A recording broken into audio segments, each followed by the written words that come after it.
Welcome. No intro today. Sorry about that. I'm apologizing because there's no way I'm doing it. And Rick has been busy, and so he hasn't had a chance to do it. So we're going to launch right into this. Thanks to everyone that's dialing in. If there is anyone that joins us eventually, we'll be glad to have you. We'll stick around after we finish the game session. We'll have a little bit of a chat afterwards. Just as a quick reminder to everybody out there, we are playing Worlds Without Number. This is an OSR title. It's a first for our group, unless you want to count Castles and Crusades. Rick, would you count Castles and Crusades as a OSR title? Not really. Yes. Not really. It is. It is ish. Sort of. So again, we're playing Worlds Without Number. This is the game, and we've already done our session 0, wherein we talked a little bit about the expectations, what it is that we're trying to accomplish here, what we expect from the game. And then we had a wild and crazy group create the setting thing, which has just introduced an entire new language that I have had to learn in order to keep up with the names that especially Phil has been choosing. But it's not complicating things for you guys. It's okay to stretch. This is okay. This is good. So we're going to launch into this, and just as a reminder to those of you that haven't perhaps watched any of these in the past, when we get started, and we're going to get started here pretty quick, we're going to try to stay in character the whole time. What that looks like is there will be no out of character questions to me as the game master. And I will also try to keep in character the whole time. So I won't be asking Phil, where are you? Or asking Max, I don't understand. What are you trying to do? I'm going to try to avoid that. We're going to try to be in character as much as possible. There'll be a little bit of co-creation as well. That's the magic sauce, right, Rick? That's the 4D sprinkle on top of an in-character session. We'll see how that works. This is very much an experiment. I had a question, and I take it to be an honest question by someone who said, hey, is there a game system that you guys prefer that seems to work better for your style of play? And I told him, not sure. We're still testing out lots of different systems and see how it works. So we'll see how that goes. Yeah, so this one's going to be challenging, I tell you. It's going to be challenging, and we wanted the challenge because we wanted to see how can we do a traditional style fantasy, especially with magic. Like that's going to be the real challenge. And Rick has taken on that challenge. Rick, you're our magic user for today, and it's going to be a challenge. It really will be. I've got so many things here to help me with. I got little cards for my spells, and all my little write-ups here and all that. I'm overloaded, but we'll see how it goes. So we're gonna try to have this be a self-contained adventure. Maybe we'll see where it goes. If we're going to plan to play for an hour and a half, maybe 2 hours, depending, unless everyone dies before then. Max and I are bucking for more than one session. Okay, excellent. As am I. If I don't really poop the bed, as long as it's okay, then I'm still willing to throw my character off a cliff for no reason. That's right, absolutely. So I skipped over this, but I don't want to skip over it any longer. We've got Rick from 28mm RPG. You're playing our mage, and below Rick is, of course, Phil the Thrill, and Phil is playing our. What are you playing, Phil? It's an adventurer. An adventurer. He's like half warrior, half elite or thief guy, half skilled guy. Excellent. And then, of course, Max from Reactionary Principle Gaming with Max Boivin, and he is playing a Paul Vinus. And Paul Vinus is what, Max? I'm also an adventurer, but I'm half warrior, half mage, necromancer. Excellent. So this is really good because we have a dedicated mage, a high mage, and then we have 2 of the adventurers, which are a sprinkle of your 3 core classes, the fighter or the mage or the expert. So giving you a bit of a sample of this system, and with that, I think we're probably ready to get going. Not too much of a preamble. I think we have a few people watching. Thank you so much for joining us.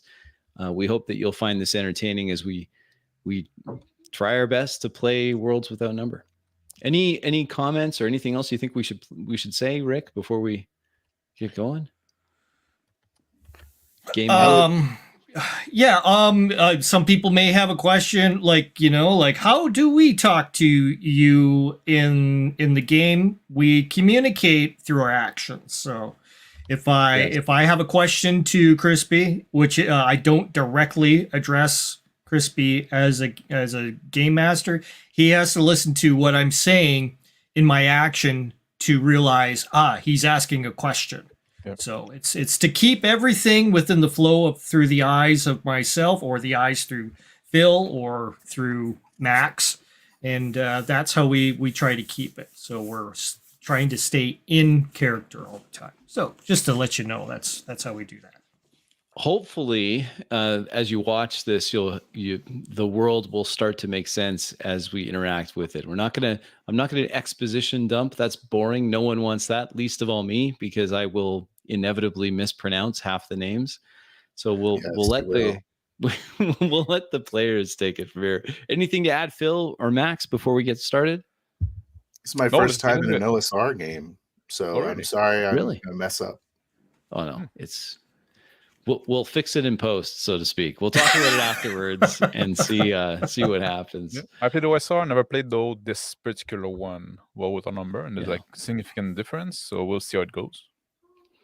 Great. Anyone who is interested in the setting, I would recommend that you take a look at our session 0. The setting was created in that session 0. So we'll be using some of the terms from the game for those of you that are familiar with the game. Terms like the Aratu, but if you're not quite sure, again, the session 0 will help out a lot. Okay.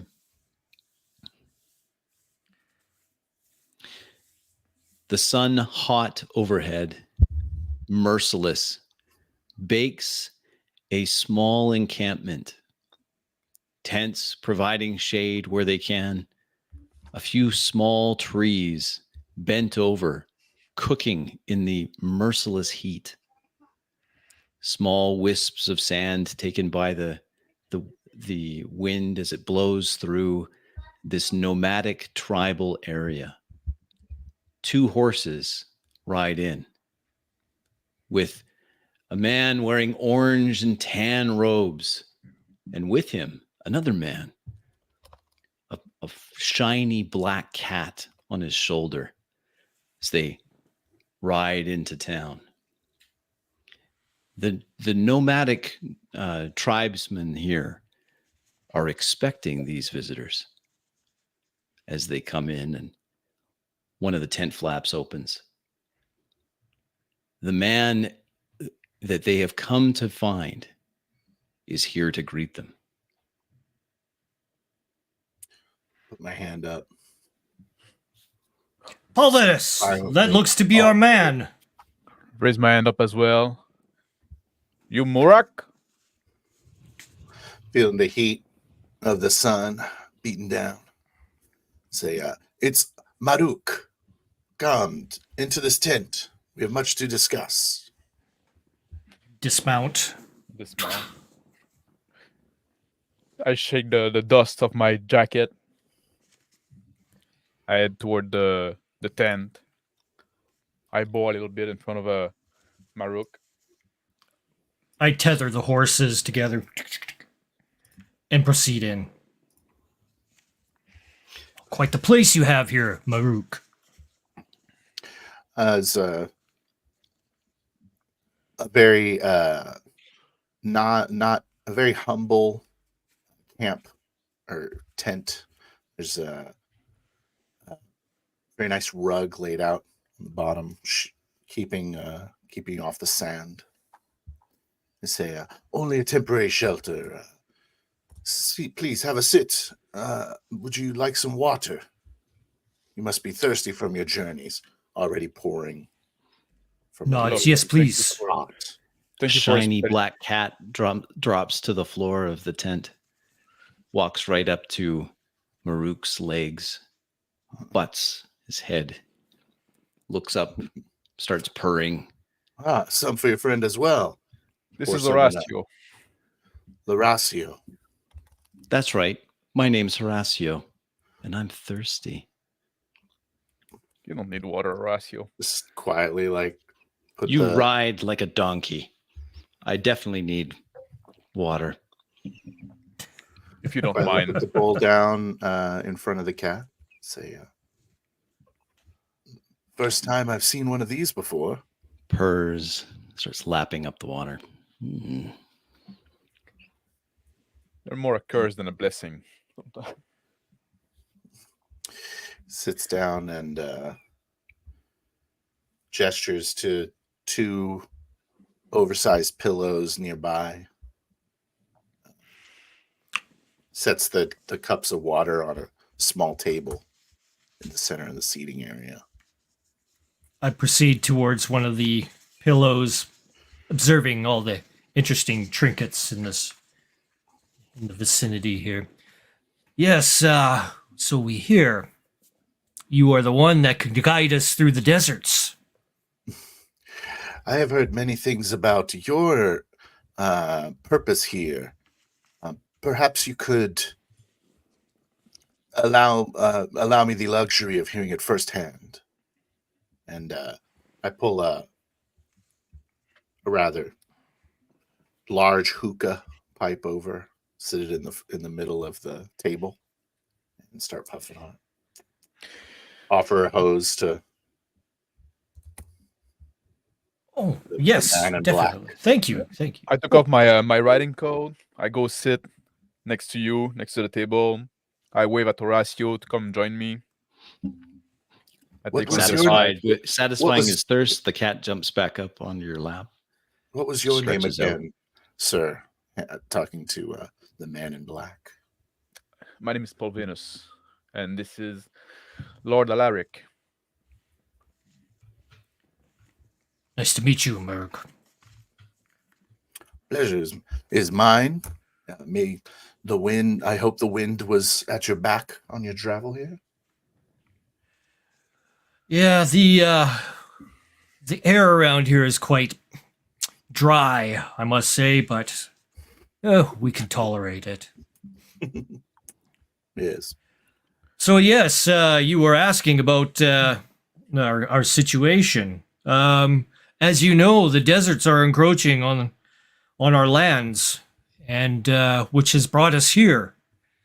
You know of the concerns we may have. Might be beneficial for us to work together to find out what is going on with this Aratu. Interesting. And how do you intend to stop the desert from expanding into more of your lands?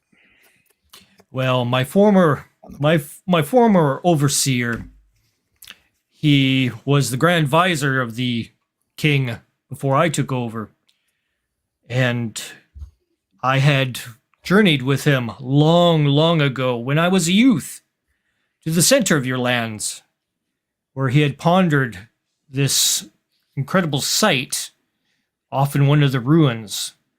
Now, it has been a long time since I've ever been in this region. Therefore, we need your help.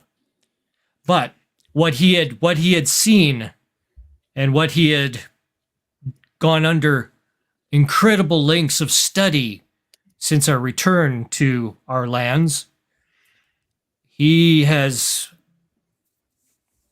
pondered over many scripts, many ancient texts, and he says that there is something there that we must stop, a tear, something of a rift into another world, perhaps, which we must mend. This is what is causing this Aratu, the deserts, to spread and to take over our lands.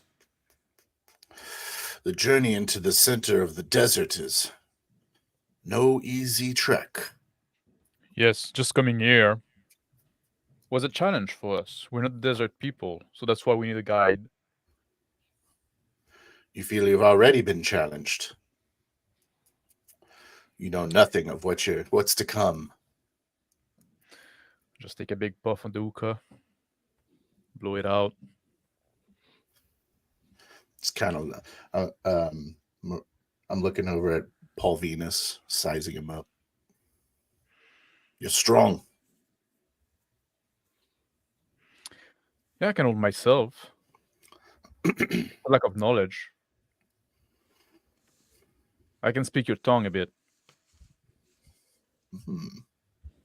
That can be useful. But I don't know the sand. And I speak in that tongue.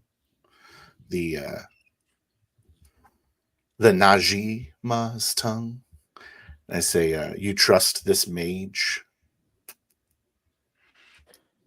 I reply in the same tongue. He's been good to our king. He doesn't seem to have the same nefarious agenda as other eye mage. Look over at Alaric, trying to find any hint of recognition in his eyes. I look back and I say, mages are not trusted here. They shouldn't be. Most of them. There's shouts outside the tent. Sit down. Riders. A head pops in, parts the tent, speaks in Najimi, and says, "The Sultan's men, they found us. They've come to recruit for their army. What should we do?" And he bows deeply to the in a heavily accented trader cant. "Apologies, honored guests. Apologies." Find somewhere to go. And I look at the other two men. I say, He nods. the king's men are here. And I don't know if I need to, or the Sultan's men are here. I don't know if I need to tell you. Stand up. Grabbing a sword that's sheathed off of a weapon rack, attaching it to my belt. He does not want to see the end of the desert. I get up as well, take back my riding coat, put it back on. I say, this levy of men is a problem for you, as I understand. It's also a problem for us. In that Good. we align. Look at Alaric, and I say, I will take you towards the center of the desert, but we must ride. Very well. Hoofbeats loud outside the tent as 3 riders ride into the center of this small desert nomadic camp, now apparently empty, with just the flapping of heavy canvas, no other signs of life.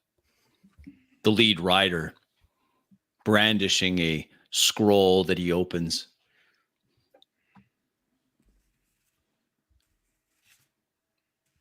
"By order of Barak Sadif Zaman, I call into conscripted service all of the fighting men of this tribe."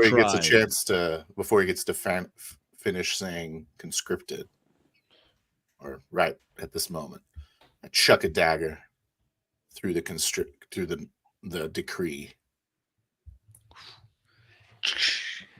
As soon as I see that, Roll. I look at Alaric. And I say, my friend, it's time to earn that trust. And I draw my sword. Roll shoot for the dagger.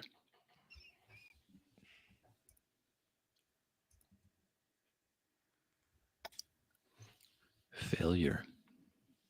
So the dagger whizzes over his head, and I just yell out, "We do not acknowledge the Sultan's authority over our lives. The 2 The riders. Najim are free to do as they wish." Elric calmly gets up off the pillow and heads off to the tent flap after Polvinus. 3 angry-looking riders one holding a scroll open, glaring at the tent. Two other riders pulling long curved blades from scabbards, also on horseback. Their mounts dusty with the sand of the desert. Let out a shrill whistle and draw my own sword as a magnificent dark gray horse, stallion. I don't know horse terms. Horse rides up to the tent, and in one fell swoop, I grab onto the saddle and swing my leg over, and I say, "The Dana Radi shall be done." And I begin to ride in a quick circle and ride off into the desert. I quickly go to my horse. I mount. I call, Horacio, we're leaving. Horacio runs up, jumps on the back of the horse, right onto its haunches. The man in the middle. You foreigner. Where are the people here, other than that insolent one who'll pay for his sacrilege to his holiness, the Sultan? I reply, Where are you Naji. from? What is your business here? I reply, Naji. We came to this camp. It was deserted already. Your business is none of your concern. Oh, but it is my concern. And we could take it looks like you could be a good addition to our army. He looks over. Elric comes out from the flaps and says, in fluent Najia as well, "Dear sir, we are in service of the King Leopold. We do not abide by your conscription." He spits into the sand at the mention of King Leopold. That child? You swear allegiance to a boy? And they laugh, all three of them. When the boy has such powerful allies such as I, yes. Pull forth my hands in crackling energy. "Do you wish to test me?" He says in a booming voice. Their steeds all panic. Arcane power gathers around, in the air, crackling. The sand swirls. They fight to keep their horses from bolting. I release. I move my horse like a step toward them, sword in hand. I tell them, do not rush your sultan. War is not ready to take on yet. After I notice that the guards aren't chasing me and the other two are holding their ground, I turn my horse around and I trot towards it, just witnessing Alaric in wonder as I motion behind the tents, concealed in the sand with their garb easily spotted to a trained eye. The nomadic warriors of the clan are circling quietly around the three men.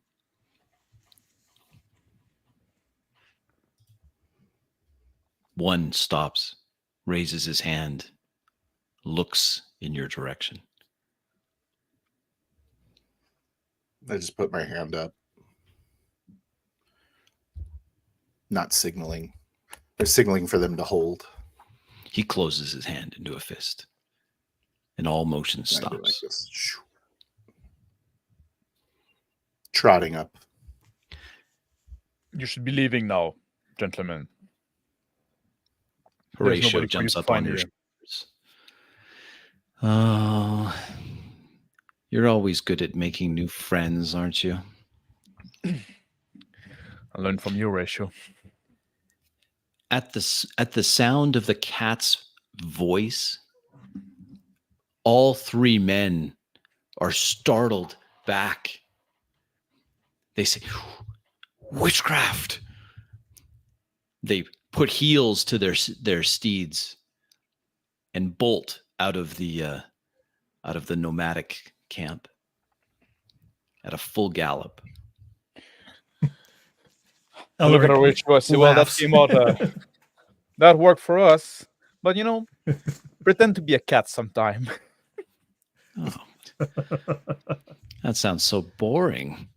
He purrs and starts licking his paws, wiping the dust off. Approaching from behind them, and I say, sorry, they usually chase me. We had everything under hand. So you did. Okay. Most impressive. Yeah, it's not in the habit of Viteri to run. The desert should be your friend here. A woman approaches. Makes a savage six children in tow. The rest of the camp starts coming alive from where they were hidden. A woman approaches the mighty gray stallion. Hop off my horse. I say, Hoshi, what are you doing out? You're 6 weeks along. And I put my hand on her belly. She rests her hand on it as well. Yes, but those men from the Sultan, they'll be back, won't they? And she looks over at the tallest of the 6 children. And they'll take him. He's of age now, Quito, come here. Calling over the largest of the boys. Yes, father, he says, in Najimi. You must be careful around these men. They will take you. His hand falls to a dagger in his belt. I am ready.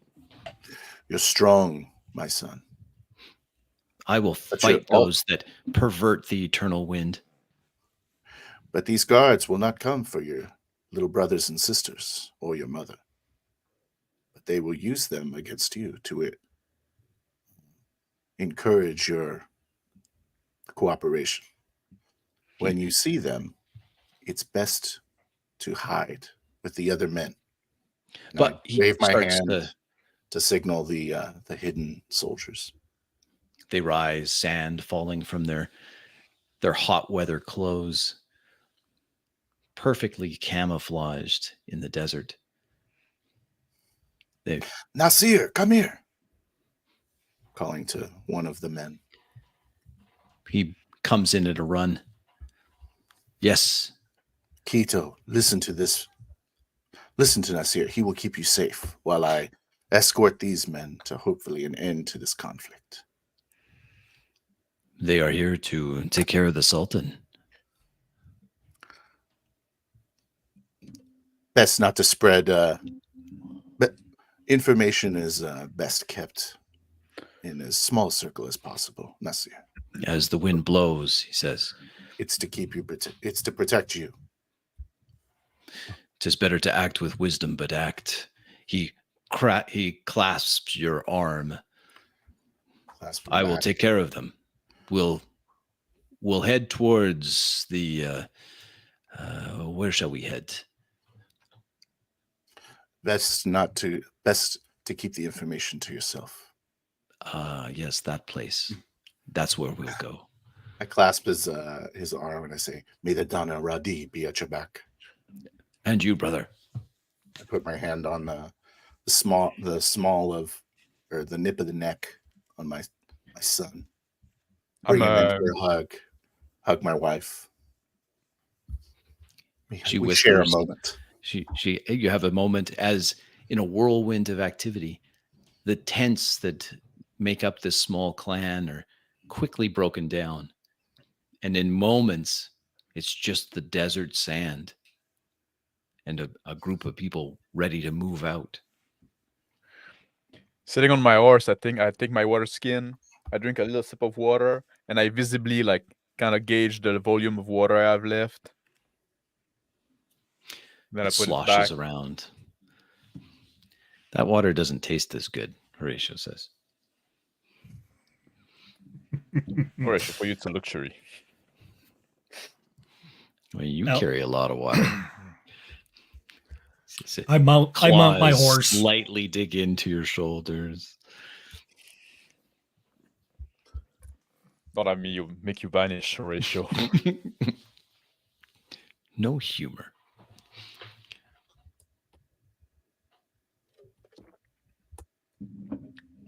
Mount my horse behind Alaric. I mount the horse, get up, pull out the staff. All righty, Maruk. Show us the way. Sun is getting a little lower in the sky. I point at a star that begins to peek from behind the sun.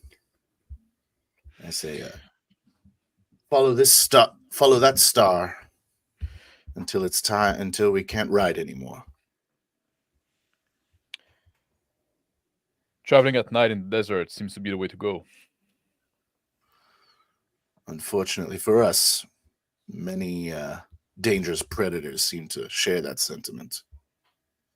But it is definitely preferable. The Great Mother protect us.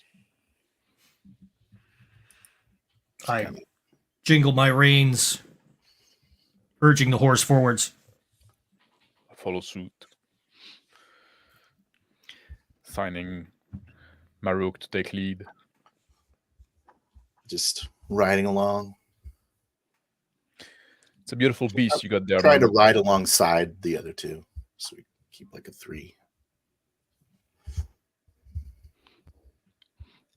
Off in the distance, in the same direction which the 3 riders had taken when they left with alacrity from the nomadic village, some campfire smoke wafts up into the almost cloudless sky. The horses managed just fine along these old trade routes, long dried out riverbeds and creeks, as the horses continue at a comfortable pace. But it's hot. The sun is merciless. The shade is very few. Flies from time to time swarm around, causing some consternation to the cat. Why couldn't I be a white cat? It's hot. If we were doing this in the heat of day, you wouldn't be privileged enough to talk about it. Fortunately, during the day, we can take one of the underground routes. Underground. Those routes. Yes. Not as much traveling to do, but it'll be so that our day isn't wasted. Very well. And there's water. I heard you guys, I know I'm not bothered by things like sleep, but I know you guys need to rest. So you can find place in the day.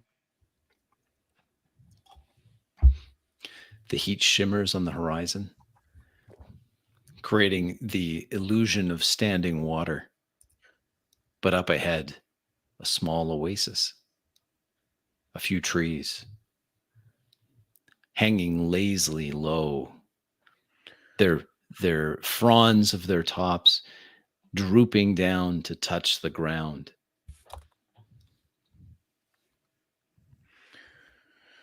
That's A what few they are. black forms circling overhead. Notice, please, guide.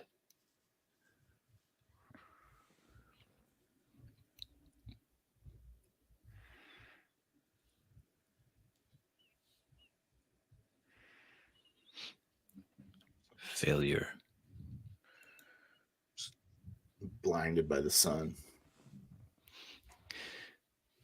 Alaric, carrion birds circle high overhead, riding the thermals above the few trees here. Looks like the vultures above, hinting towards possibly a fallen or someone fallen. The gray steed snorts, tosses its head.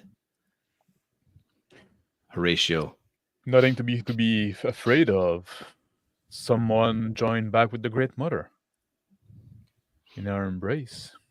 there's something else, Horatio says. Some other smell on this wind. What is it, Cat? It doesn't smell like you people. Horatio jumps off your shoulder, and then with a leap across to the other horse, riding abreast, she goes right up to the horn of the saddle in front of Maruk. No, it doesn't smell like you, but My horse. Say, there are many things living in the desert. We can check to see what it is. We need to If water you're the carrying ore. birds, it's most likely dead. That's right. I Horse agree. skin, I We guess. must water the horses anyways. It's probably best to find out what died nearby in case it spoiled the water. stepping from behind one of the trunks of these few trees, the small copse of trees in this baked desert land, a man wearing a turban and a oddly olive skin, greenish skin steps out. Yes, there are some things that have died nearby, human. Perhaps you want to join our cooking fire. I stop my horse and I say, we're just here to water our horses. We're going to be on our way. Those What are are you nice cooking? horses. Like stabilize my horse a little bit. The horse snorts again, paws its front hoof, pawing at the sand, wanting to move forward. Horatio jumps back Easy, Mirash. to Paulvina's horse. I whisper to Horatio, go over count how many of them are there. Come tell me back. The What's black for cat supper, Anakin? darts off the horse and rushes around. Well, there's meat on the menu. You're mistaken. 2 more men, similarly garbed, come out from behind the trees. Blood stains some of their clothing. Some flies buzz around. I put my hand up. And I say, More "If the-" slaves. I put my hand up and I say, if the wind wills it, we can kill each other. However, there is enough water here for all of us. Yes, there is enough water, he says. We're more Then- interested in you. Elric says, Blades enough of rasp this. against scabbards as they pull out their blades. Elric positions his hands. A massive energy bolt starts coming forth and invigorates the man speaking to us.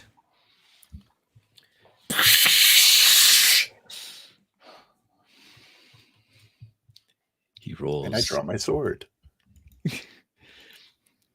As the arcane energy splashes over him, he howls enraged and in pain. 21. Oh. Ooh. Failure for me. The bolt tumbles across him, searing his skin. He howls enraged and then with surprise looks down at the massive hole in his chest cavity. He stumbles forward slightly and then falls on the ground. The two with him are more than surprised. One of them drops his sword. The other takes a few halting steps back. I put my hand up and I say, perhaps the next in line will talk to us. There's enough water here, even more now from all of us. The one that dropped his sword stops. The one that's still holding his sword takes one tentative step towards you, sheathes his sword. All a misunderstanding, he says. Manacles dangle from his belt and behind. I get off my horse, I put my hand on my sword, and I walk slowly toward the guy. So you should have listened when we talked. He nods. I hop off with a spring in my step. Horatio comes darting back, weaves in between Paul Venus's feet. There's two more, he whispers. I hope your friend that are sliding saw what happened and are going to be wiser than your leader there. The one that's been talking looks over at the other. He nods. A sharp whistle is made. Two men were sneaking along in dunes, trying to get behind, perhaps, stand up, and then start moving back towards the far side of this small oasis. I lead my horse up to the oasis, and I got my hand up. I look over at the orc, or the Anakim that's been slain. I say, my goodness, what a way to go. Can you imagine having your heart burnt out? Some sort of magical spell? And I bring my horse's head down so it can begin to drink from the water. The Dana Radi takes him on to his next journey. Now, hopefully we can all go on our own way. I maneuver my horse closer towards the oasis, following in behind our new found member, Maruk, and proceed to let my horse drink. The Anakim break their rudimentary camp quickly. There's a small fire burning just a little ways away from the, like 10 feet away from the water source, this small spring of water. A few plants growing around the edges of this spring. They have horses in behind. They gather up the horses, of course, one riderless. These bandits aren't sticking around. They mount up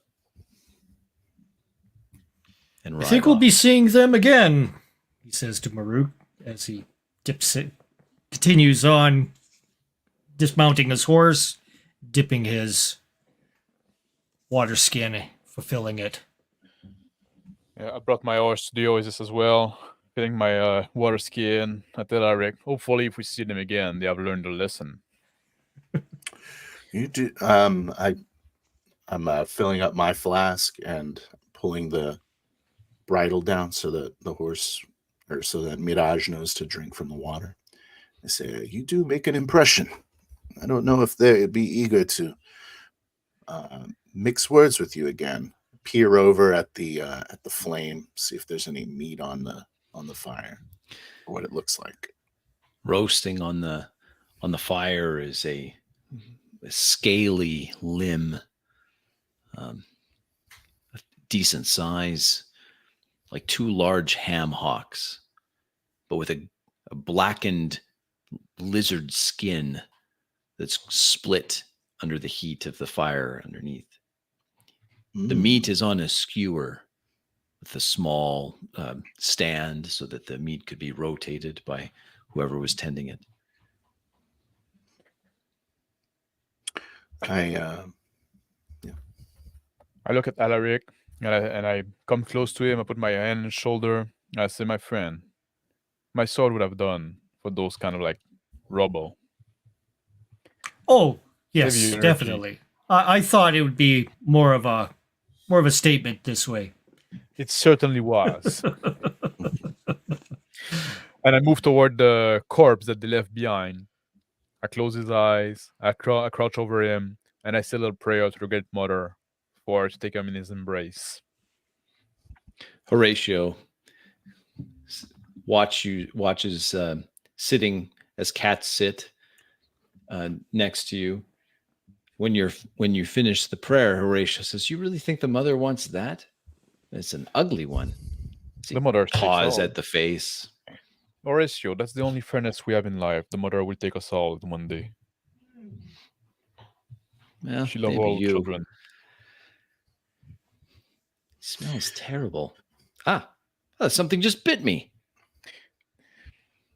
Yeah. Full of flea. Horatio climbs up, perches on his usual spot on your shoulders and looks down, burying his teeth at the sand, where shiny black beetles are emerging from the sand and crawling towards the corpse of this Anak. There's crunching sounds underneath him. I take a step back and I look at the spectacle of the desert, like reclaiming the flesh. The scarab, it speeds along the Dana Radi by disposing of unwanted filth. I walk over towards the fire and say, their mounts are typically reptilian. This may be from that, edible, perhaps. You Would think you they like to stole try? from an elephant mount? Yes, I'll take part of this meal. Cut a little piece off. I say, it's a little slimy, but very tender. Take a bite. But also, Not something I'm used to. Offer some to Horatio. Faint crunching sounds in the background as the desert reclaims this body. The vermin crawling all over it, devouring it. An unexpected boon. Elric turns over and says, looks like the Earth Mother is listening after all. The Under the flesh. shade. This is only the flesh. The spirit is long gone. The flesh gives life to the next life form. Oh, come on, mage. Don't get him started, says the cat. nothing is wasted in the desert. Starts setting alarmingly fast in the desert. The temperature starts to drop as the shadows get longer underneath the trees. There's an angry caw of some of the vultures as they land and fight with the vermin to try to get a few scraps of food, staying clear of the small cooking fire. Nonetheless, it's best not to make camp around these types of bugs. They don't make for very comfortable sleep. Well, then perhaps we should keep our heads to the wind, head on towards our destination. Yes, let's make the best use of the night. And I go grab my horse and mount it. Gentlemen, I slice up some of one of the large hawks. I leave the other one. As I kind of call out, "I'm leaving one for you." The chittering sounds. A few more adventurous birds hop over, anxious to get their fill. Take it off. Don't hear the orcs, so I just toss the hawk away from the scarabs for the birds. They caw and gather around, flock around it. getting as much as they can before the sand comes alive with shiny black and iridescent shells of beetles as they rise up to take this meat and crunch it down their mandibles. Lots of The life. stars are brilliant as the final rays of the sun go crest the dunes of the Najm Desert, and the temperature at first so incredibly hot now starts to cool rapidly. The horses move easier in the coolness, only stumbling somewhat with the uneven ground. Just to take care of this, to take advantage of this hour, you can run your horses a little faster before the cold gets too hard. Turn toward Perhaps. Gotta Horatio. pick up the pace of the horse. I said that's probably gonna suit you better as well, my friend. I maneuver my horse closer towards Pulvinus. Horatio, let me see that wound. Horatio jumps over from one horse to the other, crawls into your lap, holds up his paw. Pulls forth his satchel of ointments and ingredients. Takes a look at the paw. He sniffs Says- inquisitively.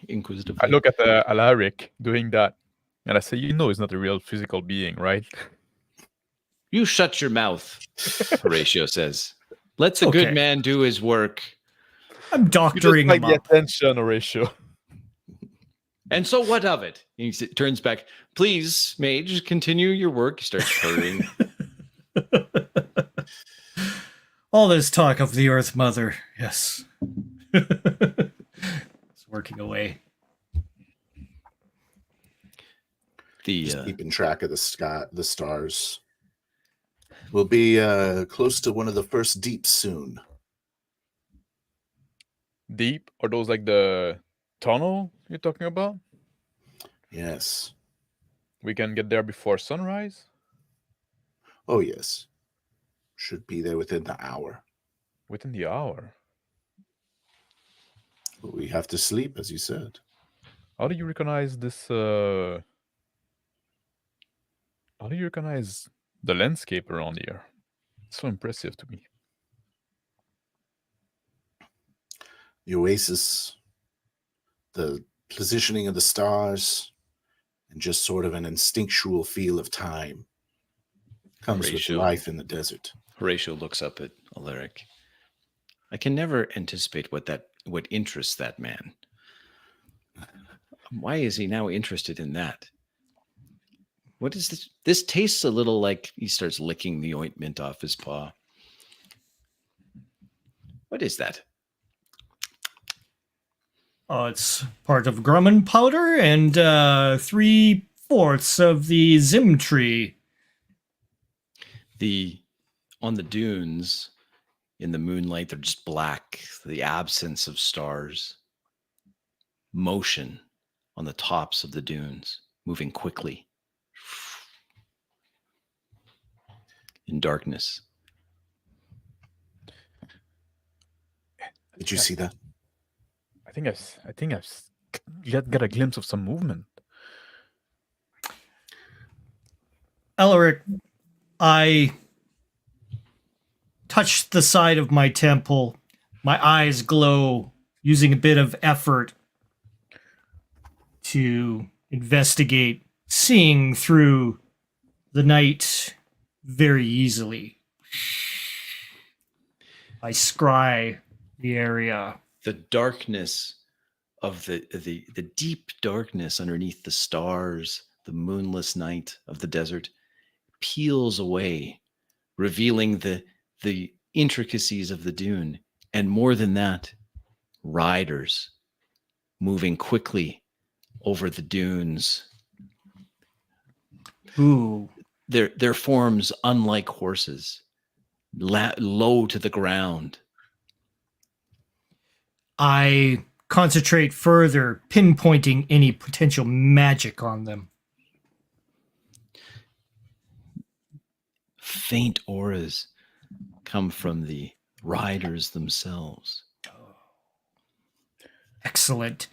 We have much of the Aratu on lizard back.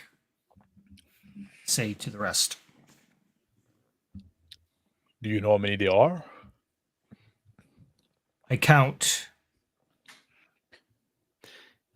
The heads dart in between the dunes, sometimes silhouetted, other times hidden behind, paralleling your fast trot towards this deep entrance. To the north, 3. To the south, 2. But their numbers they change positions.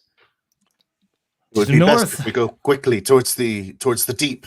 I just start, I start like riding quickly down this desert. I urge my horse. as well. Yeah, I urge my horse. I said, let's go, Eric. Let's follow the guide. The horse's sand kicks up behind as your glowing eyes reveal the dunes are coming.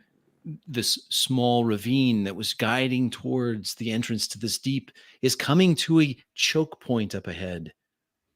There, some large stones appear to block the path. Emerging from behind the stones, a much larger lizard appears. On its Ambush. back, a larger Call out. I pull back on my horse. The large lizard calls, raises its thick muscular neck. Its toothy maw opens wide and tears the stillness of the night with a horrific roar. Answering calls come from either side. Best to engage one of the sides. I pull the horse to the left and start beelining towards one of the surrounding groups. Roll your D8 for initiative.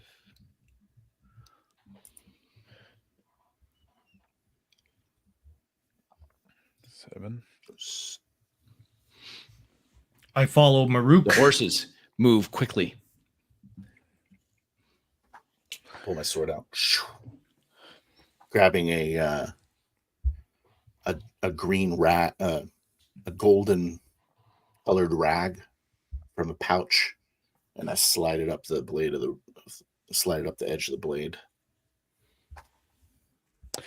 Yeah, I go toward where Maruk went as well, close to the rocky side, so I can put the rock on my back, and I quickly jump off my horse and pull my sword. Without rider, the horse is unsure where to go, sees an opening, and then takes off towards supposed safety, leaving you there. I follow the horse to gain control of it. Taking you further away from both Paul Vinus and Maruk. You see with your glowing eyes these creatures now. Some lizard looks very dangerous. Its sharp teeth snapping. They're half the size or height of your horse. I maneuver away, trying to avoid the situation. My goal, the horse. My riding skill.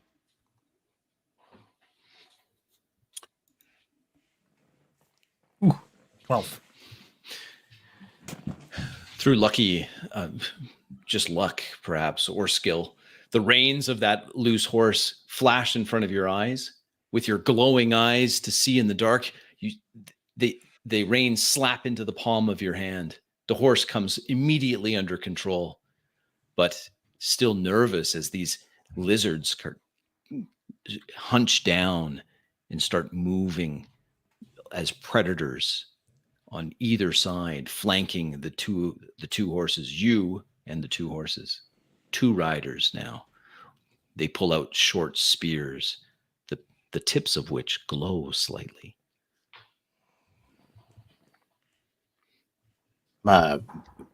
riding full speed towards these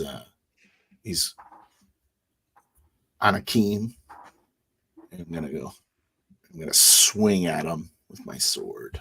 I get War cries call out in their language, guttural sounds from the mounts as they call to each other.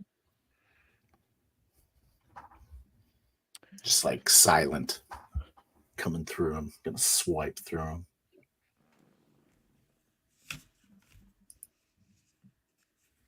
them. Failure. And deflect off of one of the spears of the desert Anakim. Riding through. The two forces, the three on your side, the two near Alaric, and in the middle, Paul Vinus, with the large lizard now thumping its way down the ambush side towards him. The three riders go blazingly fast past Maruk, then skid to a halt, turning to attack Paul Vinus. I move toward Alaric, and I'm muttering a little prayer, in my hand, calling the Great Mother. Please grant a little death, sleep to those enemies. And I blow in my hand, and I open it. There's a little gray smoke fog enveloping like the tree Anakim around Maruk.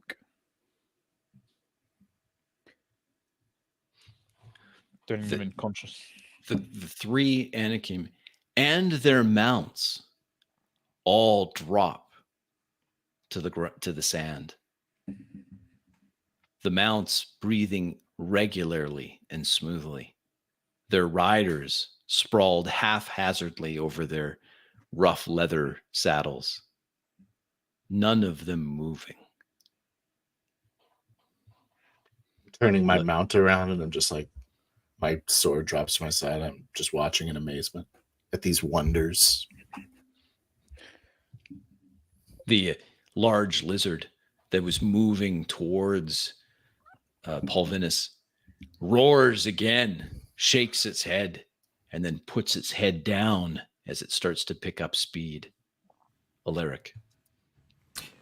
I am heading towards Paul Vinus with his horse in hand beside me, trying to avoid the lizards. The two lizards, seeing an opening, both snap at the haunches of the horses.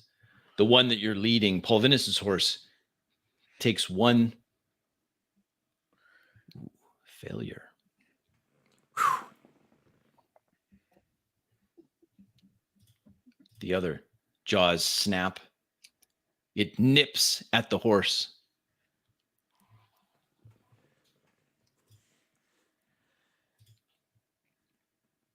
Opening up a small cut on the horse's hind. The horse whinnies in pain and then jolts out towards Paul Vinus, away from these two creatures that keep up with your retreat.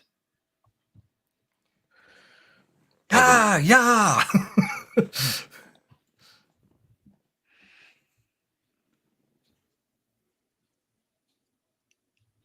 Paul Vinus. I ready my sword for the charging monster coming at me.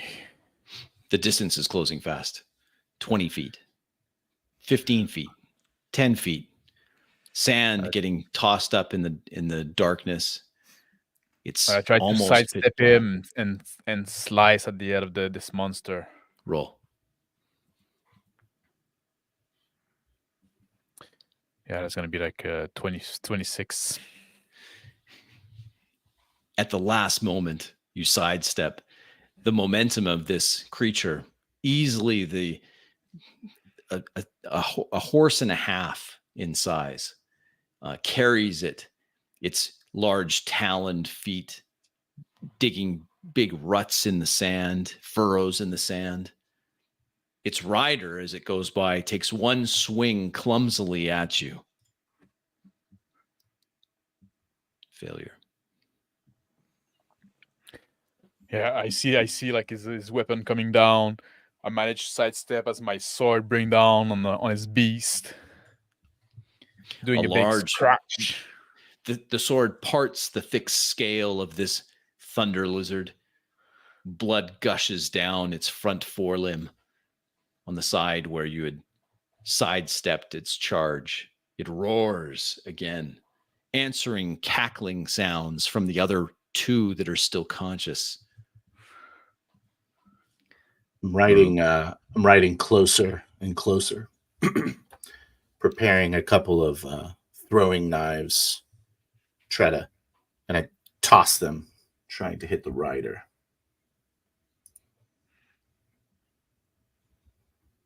Soaring wildly out into the darkness, difficult to see.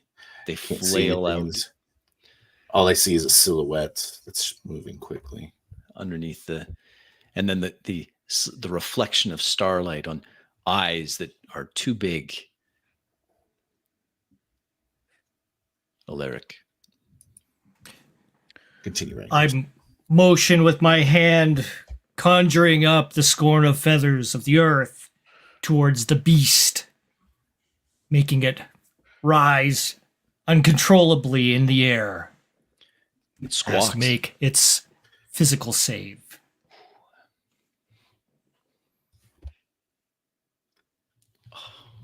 Failure. Rise! I fire the beast up into the air with its rider. The rider struggles to stay mounted, fails as the lizard, the hold of the earth, it loses its grip on this massive mount as it goes up into the air. With a shout of alarm, he loses his grip and fails to stay mounted. Proceed to drop the beast on top of him. His hands come up at the last moment as several tons of at least 2.5 tons of lizard crushes him into the sand. The lizard, angry now, disoriented, shakes its head. Another deafening roar. Now riderless, it looks around.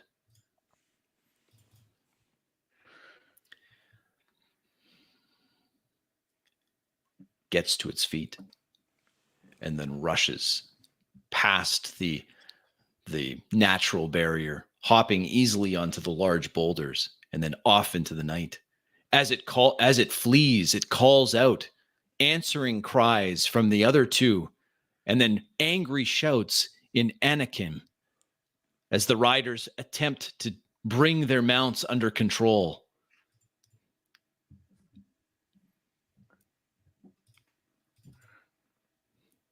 One keeps his mount's head in the fight, while the other tears off into the night, following the large lizard.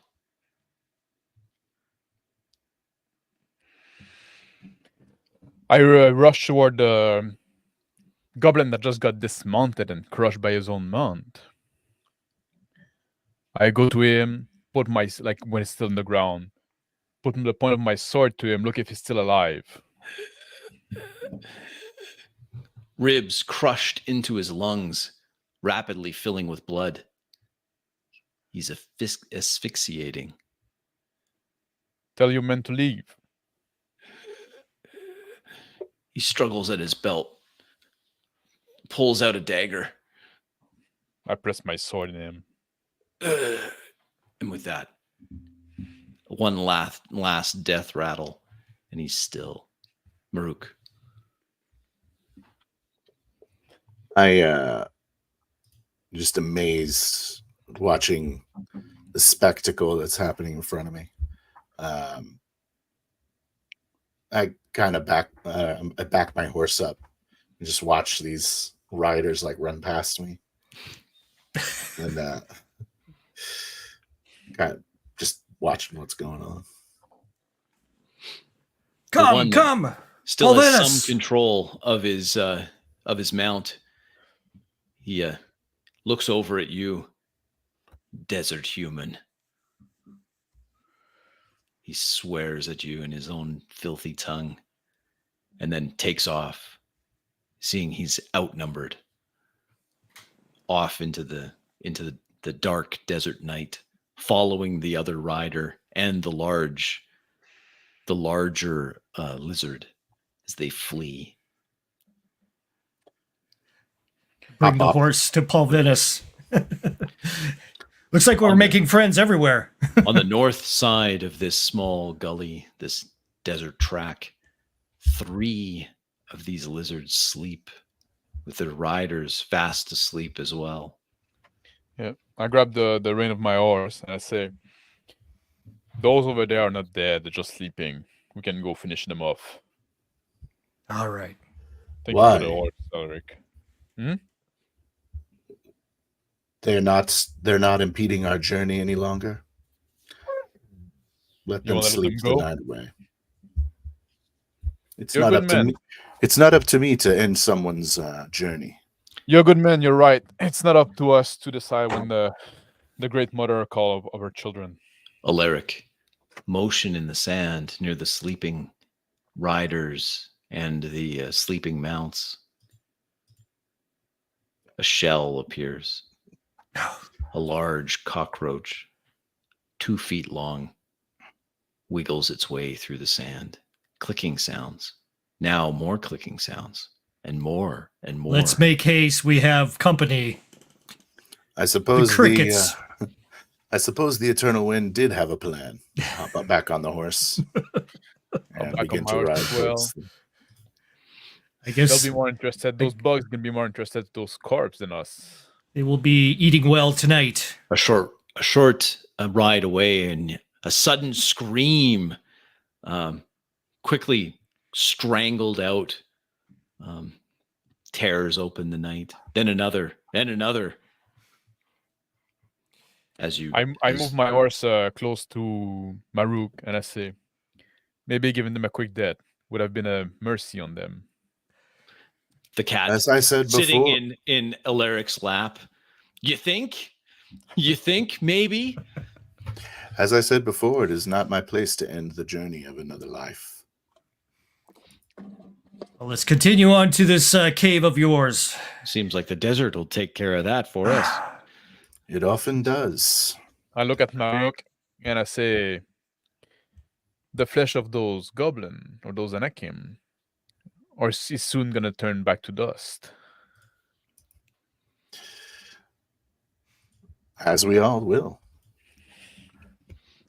That is the way of the Dana Radi. I am not familiar with your religion, the Earth Mother, or some sort Great of Mother. Great Mother. The Great Mother will embrace us all in the end. We all are children. Oh, This don't life get him we have- started.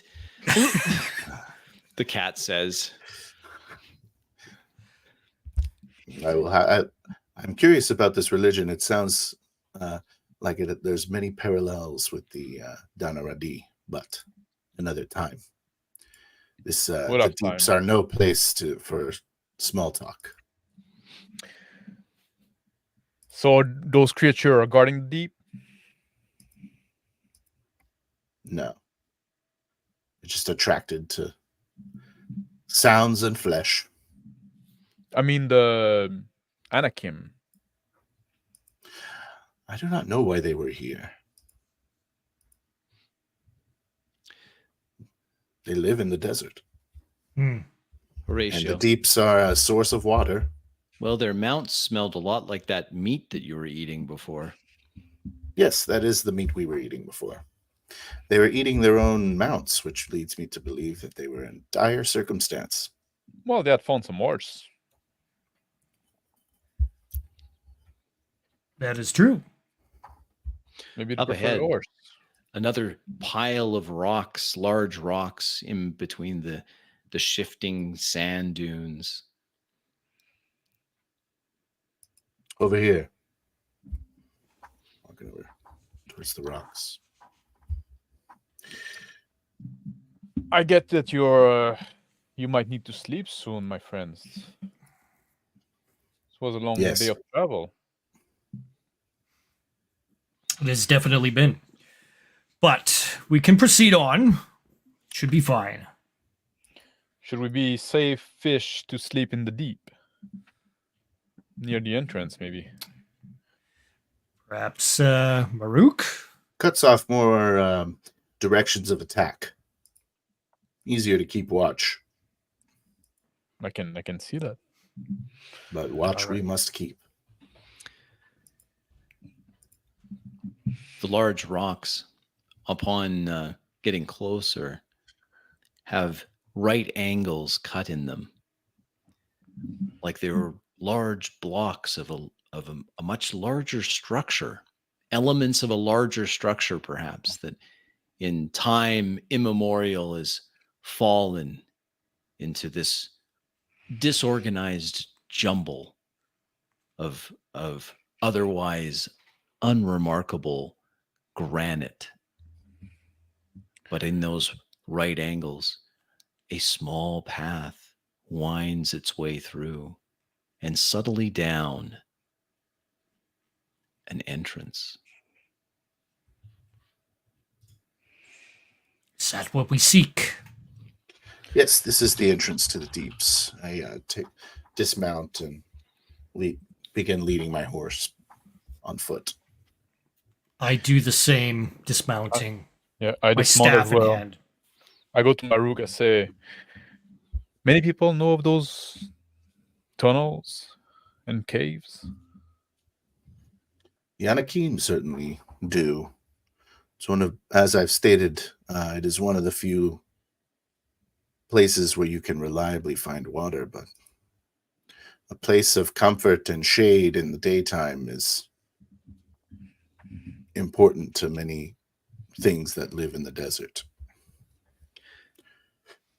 The sand underfoot gradually gives way to hardened stone, smooth as it descends down. The air is cool here, comfortable.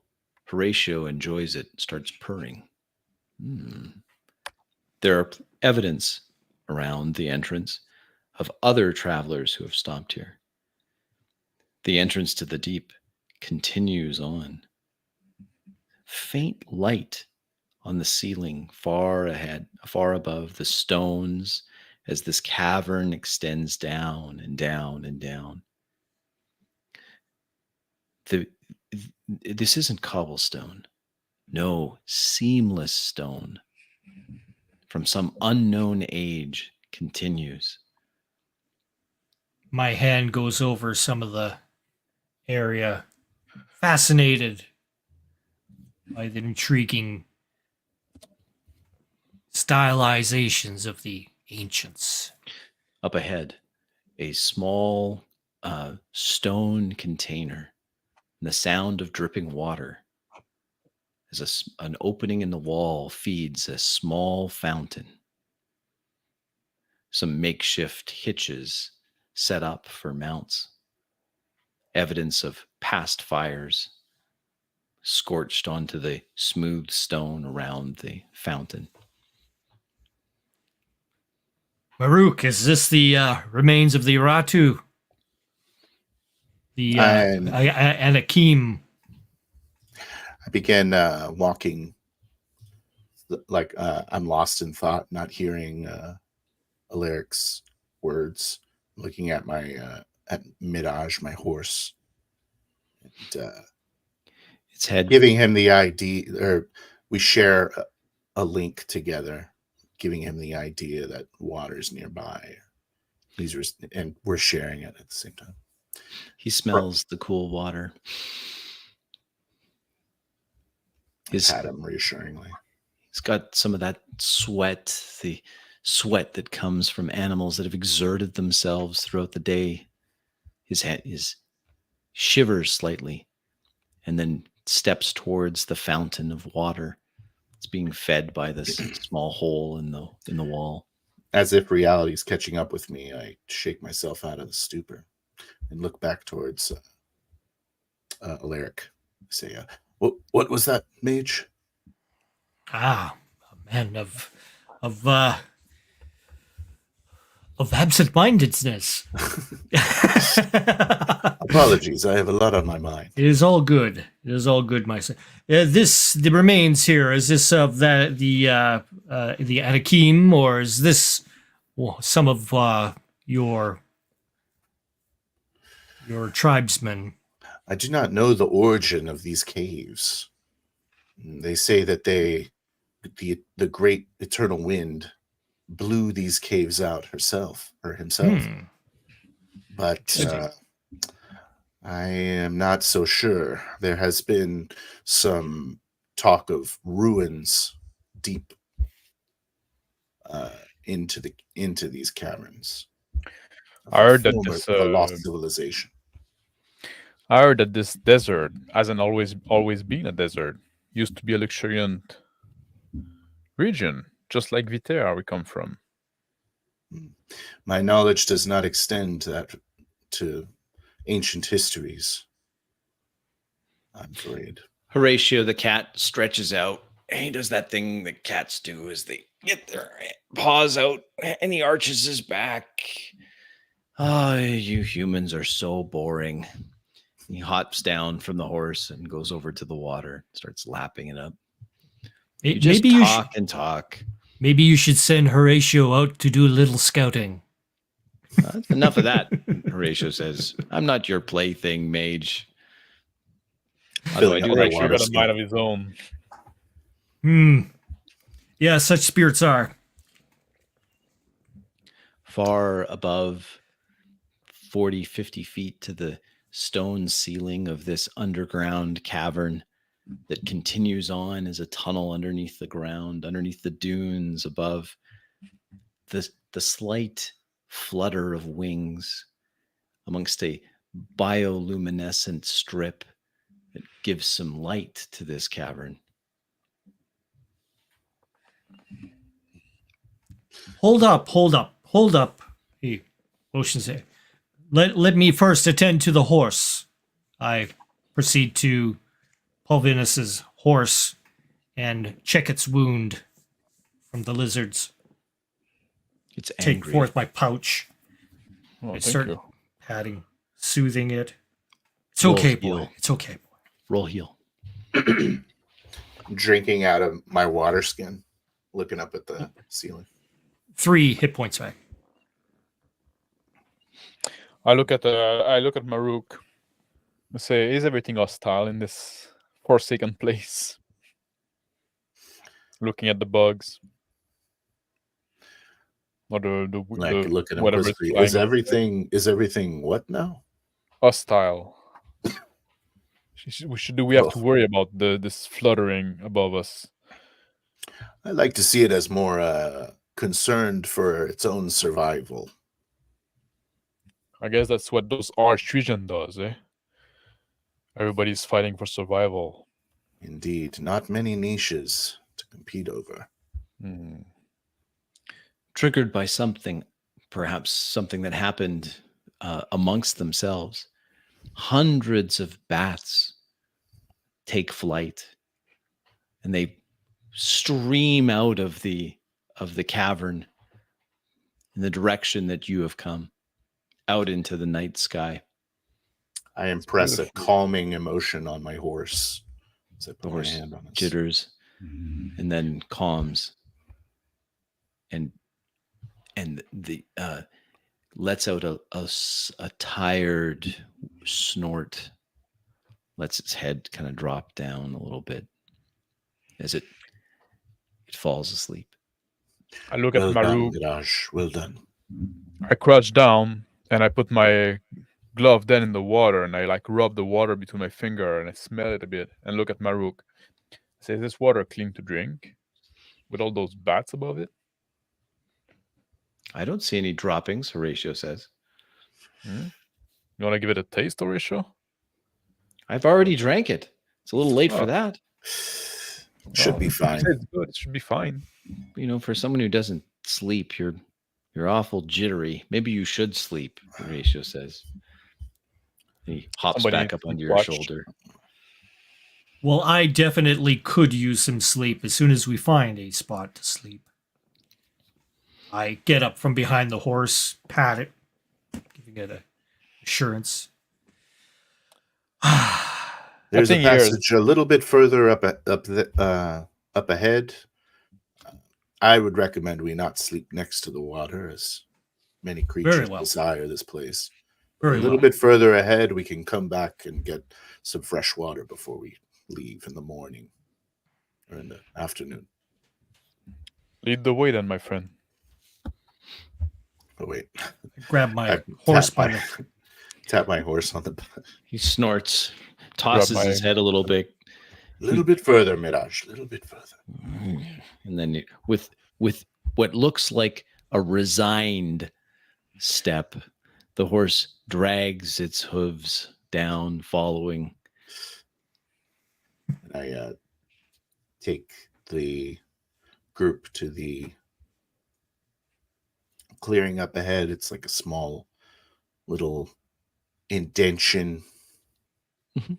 to the side. Some previous traveler has left a small amount of silage here. Little bit of food for the horses. They quickly consume it. It's not very much, but at least it's something. As the horses are hungry, at least they've been watered. I say, rest, Mirage, here. I add a few oats to the silage as well. Yeah, do the same. Share like take some of the saddle bag, some feeding. Put the little feeding bag on his ear. I have a green fruit crack over my knee, and in the inside it's white. It's got like a mound over it. The other side is like a cup. I feed the I give half of it to Mirage, who begins to eat it. He chews on it, The other one. half asleep, leaving the rest for you. The night passes, other than a slight ruffle in the air when the bats return from feeding out over the desert sands. It's uneventful, quiet. Yeah. Spend the night like mostly like hanging out with Horatio, praying, resting a bit, even though I don't technically need sleep, keeping an eye, keeping the watch. Like all cats, Horatio sleeps soundly on your lap.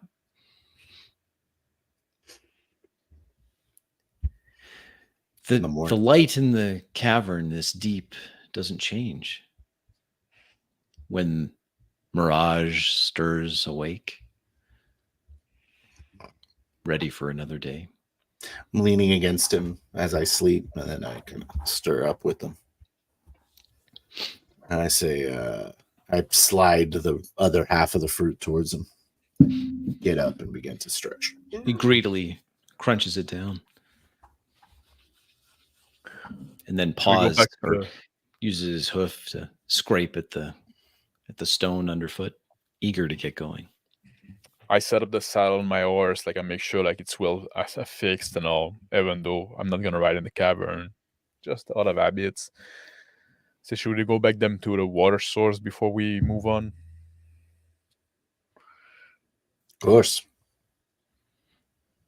I Best will remain here. I'm indulging in my studies. I'll take yours. Thank you.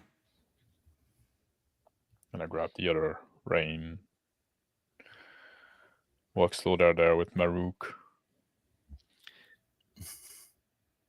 Lapping up the water Follow. at that fountain are 3 of the lizards. They're riders nursing wounds. One of them looks like one of them has bites all over his arm. They hear they look up and see you. Yeah. I say, I look at them from ho, across- fellow travelers.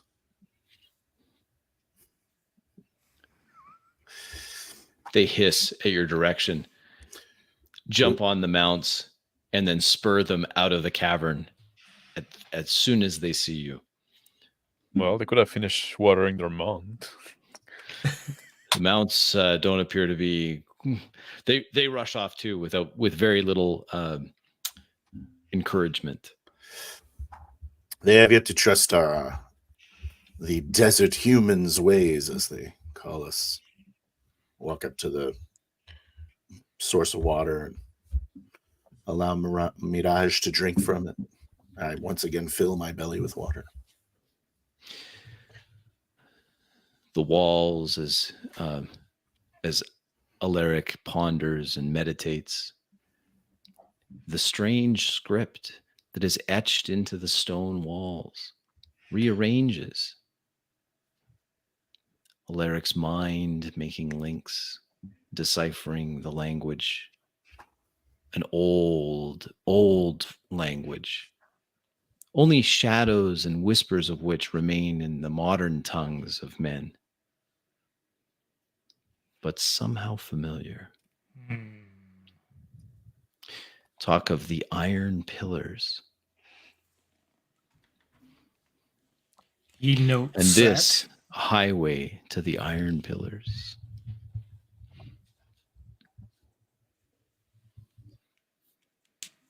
Interesting. Goes back to his meditations. Returning back to Alaric. And say, you really should quench your thirst before we leave. It's not wise to rely on your skin. I have a few water skins with me. I will be fine. Maruk knows better than to question the abilities of this creature. He says, shall we go? I'm ready when you are, Maruk. How long does it take to cross this tunnel? We should be through it by the afternoon. It's hard to tell the time yet. Maruk, what do you know of this? And I point towards the nearly indecipherable scribbles on the side of the cave wall. See, this mentions the iron pillars this way. Have you heard of any tales of such things?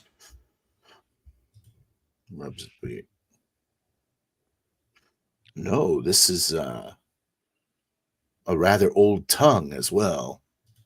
This could be Recognize this symbol.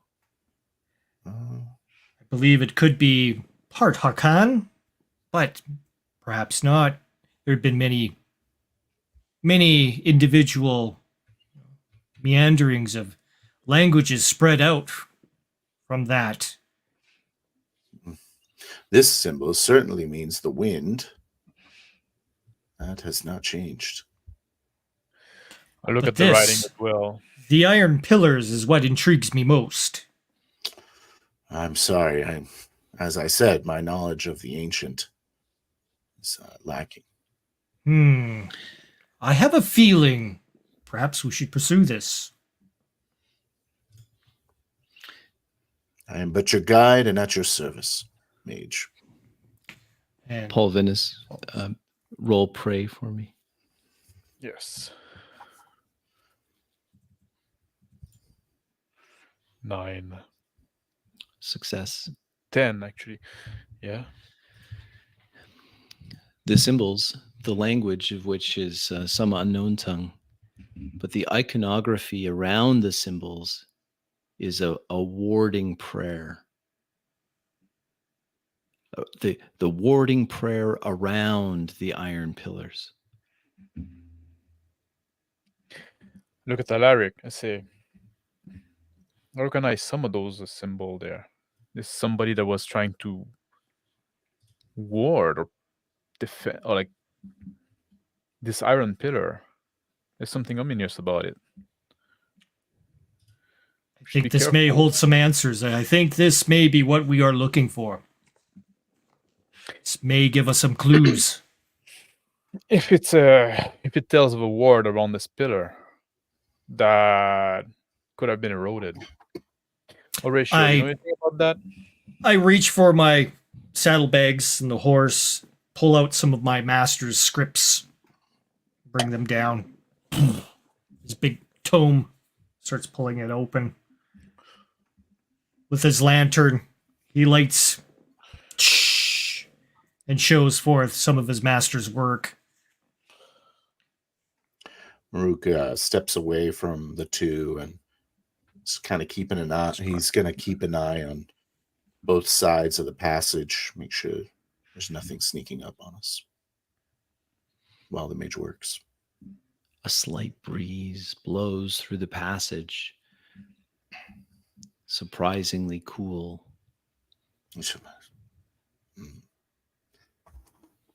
A faint smell on the wind. Smoke? Incense. Incense.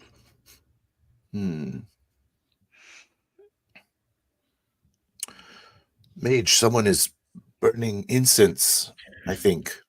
Or there's some think sort a of weird- fire. I take a Hey, whiff you- and say, oh, I know that smell. We use incense all the time in our ritual. Yes, Horatio says. Yes, it's one Yeah. of those smelly sticks that you burn. Yeah. This should be... I don't know. They probably don't have the same meaning here.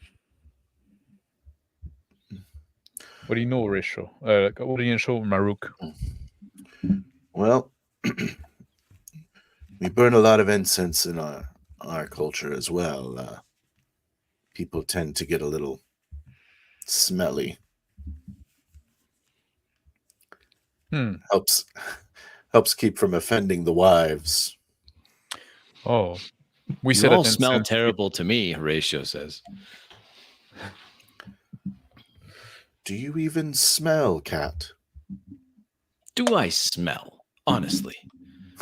Paulvinus, are we just going to stand around here with this desert person who doesn't know how to treat a cat? Don't be too proud of yourself, Horatio. You're supposed How to be a could I servant, not be? remember? Look at me. I'm glorious. You are. He starts purring, winds himself around your neck. Elric, I'm still pulling through pages looking for any reference for the iron pillars. Roll knowledge. No.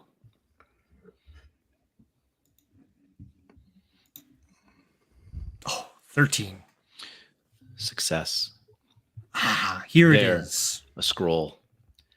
Speaking of an iron tower bound behind an ancient ritual that to keep an Aratu in check. Ooh. Hidden Alaric. before my very eyes, I see the light.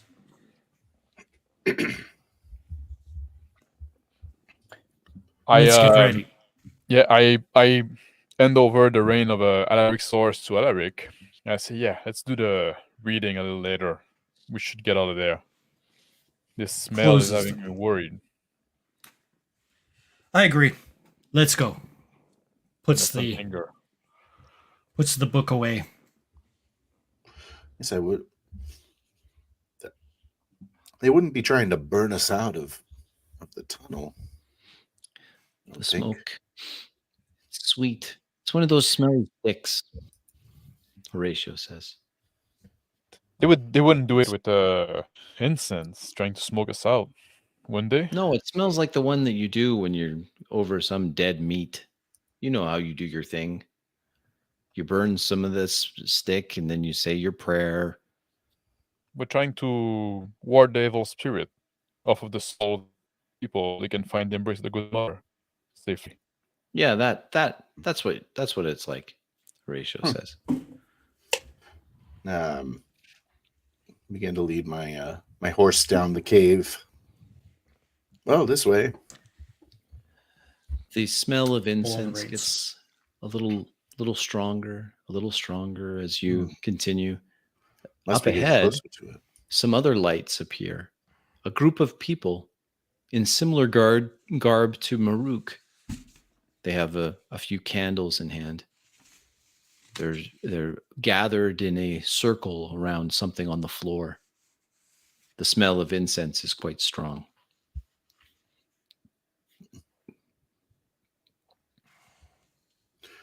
Najima. A few, they Raise turn, my left hands hand. fall to belts, but they see you. I raise and my then left they- hand to them, exposing my scar or my brand. And I say, There's whispers. Another hand comes up, a similar brand on the palm. Brother, what has happened here? we were attacked. We had guarded one of the secret places, the sacred places, a Subasa, deep in the desert, and we were attacked by a fearsome warrior, killed many of us, and a mage, the Sultan's mage. Many of them spit on the ground. As he mentioned the Sultan Mage, I give a quick glance at Alaric, raising my eyebrow. Yes. The Sultan's mage is more than just a tale. Indeed, he used foul sorceries. He's attacked the Subasa, entered the forbidden places, killed many of our kin. They part, so the wrapped bodies, remains of several of their number, with incense burning around them in a small ritual, a funeral rite of sorts from the desert people. We fled. Sadly, we have failed our vows, and now we will pass into the desert. The winds will carry us where they may. We cannot stand against such foes. The wind can defeat anything in its path. As it can, Everything brother. falls before the wind. It's in the wind's Not before. hands now. We've failed. It does not absolve you of your duty to act. His head drops low. I pick his head up and I hug him. He Sorry about your returns the embrace, and they all seem they've made makeshift litters here to carry their dead with them back to the desert. If you must, may the wind guide your path, he says. You will find the entrance to the Subasa about a day's travel down this secret corridor. But be warned, that evil mage and his fearsome warrior, they awaken something truly terrible. I end my rein of my horse to Alaric, and I approach the litter with the dead. And I look at the guy and say, like, may I? And then I lean over the dead, put my hand on his forehead, and I mutter a little prayer for the soul dead to find the good embrace of the Great Mother. Thankfully, for once, the cat doesn't say anything. Alaric. I just watch and ponder the fate of these men, holding his tongue for the meantime for the information he needs to relay to Maruk. Say, do not despair for these men.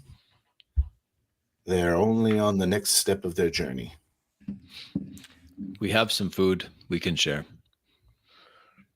So Thank we make you. for our... I have water if you need. There are plenty of watering holes in this unused deep, Of course. this ancient road under the dunes. Maybe we can take time to share a meal, friends. They agree. Yes, of course. We forget ourselves. The rules of hospitality demand it. They break out a few rugs. They sit down and break bread with you. Afterwards, having described a little bit about this mage, the Sultan's mage, and his fearsome warrior, the captain of his armies, they take their leave. I look at Alaric and I say, after putting together our supplies, I say, is this Tsubasa something that you would want to see? Do you know this man, this mage? I know of him from long ago when I was young. He was a friend of my mentor, but with recent times, he has not been conversing with us through the pigeons. We have not heard from him for many years. And this had concerned me, because he had been a friend of our empire for so long. But now, this concerns me greatly. Concerns me as well. The Sultan's mage is merely a curse whispered on the wind. And where I I'm see from. that with the darkness that has clouded over your men's eyes. Yes, we must do something. To know that he has flesh is a great revelation. Well then, Yes, perhaps we shall be the wind and hasten this. this mage going rogue might explain a lot of what the situation we're seeing through. So this is your destination then, and not the center of the desert? We will have to do something about it. If we meet up with the mage, not sure if I will be able to equal his power. It's a big unknown. That is true. I think we Should should I- proceed with caution. Should we Let- circumvent him and go see this iron pillar? See what we can do with the iron pillar. Whether or not this is merely an answer to something that I'm pondering over all these years, and that my master has as well. Whether or not there is actually iron pillars, could it be also a way of saying things in a different language? We're going to have to investigate both. But if we do run into the Sultan's mage, we should proceed with great caution and not cause conflict if possible, until we know furthermore what is happening. I will take my lead from you, wise mage. But I know the way to the Tsubasa that they spoke of, and I will show it to you. Let's proceed. I go closer to Alaric and whisper, or talk slowly in his ear. I don't really care if Maru can hear, but I it's begin to intended walk just ahead. to Alaric. You getting in conflict with this other mage from your order? Would there be any trouble? What is the... If we can uncover proof that he has been the one causing the agitation with the Aratu, then perhaps when we return with what we have of evidence, we could manage our own fate with the council. In the meantime, if this is the cause of this Aratu growing, then this is what we need to do. Find it, stop it at any cost, and then return. One of yours being corrupted is much troubling. That is true. I call out as I walk ahead. Tsubasa's waters are said to be blessed. The finest water you'll ever taste, cat. The cat purrs. I did recall long ago when we did first meet the mage of the Sultan, he did have a rather small lizard-like dragon as his pet. I ponder if that has grown through all these years. This may be of a great concern as well. The travel underground is easy. Miles melt away. The horses are not taxed at all as they walk at regular intervals, perhaps a league or so, half a league. Small fountains contain water that's running from receptacles in the wall, keeping the water fresh, clean, allowing for travel to proceed. I talked to Maruk as we walk through those tunnels. I say, those places are pretty comfortable. You would think they would be a good place to build permanent settlement around. Why do people keep running around the desert? Well, you should know, Horatio says. It's obvious. This place is sacred to my people. We would not Exactly, the cat assume says. to build a. And then you feel a paw hit you on top of the head. Sacred, you should know that. It's a different customer ratio. He yawns. Wake me up when we get there, he says. I whisper to Paul Venus. I say, your cat is very ill-tempered. We've been living together for so long now. I got used to it. He's attached to me. I gotta say I'm kind of attached to him as well, despite his flaws. He tightens up a little bit around your neck. A It can be full day's useful. travel brings you to a slight difference in the corridor, a branch, as this underground tunnel splits, now heading north and south. To the north is the Subasa.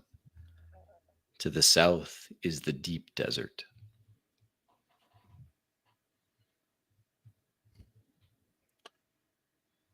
Well, the center of the desert would be this way, and the Subasa would be this way. What do you think, Alaric? Should we go investigate the Tsubasa? Or should we keep on our main objective?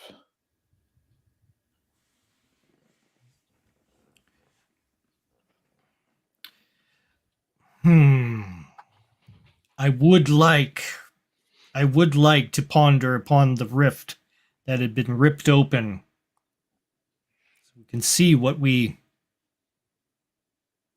has happened within those years that I have been away from that place with my master. But part of me wants to go ahead and question that of the Sultan's mage. I think your first instinct is the most wise. Let's not run into conflict unnecessarily. If I may, if my opinion holds any weight with you, wise mage, I'm very curious to see what sort of desecration has occurred in the sacred Subasa. Only so that I can know what needs to be repaid. You are a guide or a friend. Maybe we should humor you on that. Yeah, we will oblige you this. Shall honor this. Let's go. Most generous. We begin to walk towards the north. The pitch of the tunnel floor changes, gradually coming up, the air getting slightly warmer and warmer, until again, similar to the other entrance, what was most likely a larger building at some time, but now just collapsed, large cut stone, leads out into the brilliant sunshine. Perhaps your rest wasn't quite as long as you expected. The sun is blinding. The sound of falling water, a beautiful oasis full of lush greenery and trees and all sorts of small, colorful birds flit around. A ancient structure with water cascading off its tiers resides off in the distance. This is one of the sacred Subasa, an oasis in the desert, a place of life and of renewal and death. On the ground, bodies strewn, left there to decay in the hot sun. Flies circle, and amongst these colorful songbirds, vultures sit or pick at the eyes and the ears and nose and the tongues of the dead that lie all around. Their garb similar to that of Maruk, some of them wearing black turbans as well. Weapons broken, left casually around. A rumble in the distance as the gentle spring waterfall that cascades down a 5-story stone structure suddenly stops. A trickle of water coming down and a rumble that shakes the desert ground. I'm sorry. I don't know what that is. I'm like looking startled. I lower myself close to the ground, holding myself steady, looking off into the distance to see if any forms moving up by that large waterfall. Where the waterfall was now just smooth stone building, a ziggurat, a stone pyramid rises off out in the distance of the oasis, 500 meters away, in front of a beautiful crystal clear pool surrounded by all sorts of foliage. A pillar of blackness shoots up from the top of the building. In the blinding sun of the desert, it stands as a perfect void at the edge of the building. On the top, a figure stands. The Sultan's mage.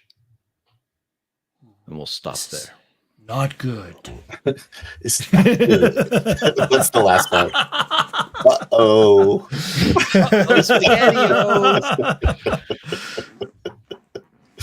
All right, that was 2 hours, so I thought we would probably end it there on the cliffhanger with the Sultan's mage on top of the ziggurat. Yeah. All right. Cool. What's so hard about OSR? I don't know. Well, we didn't have a whole lot of interaction with the system, but we did have some spells. How did you feel that went?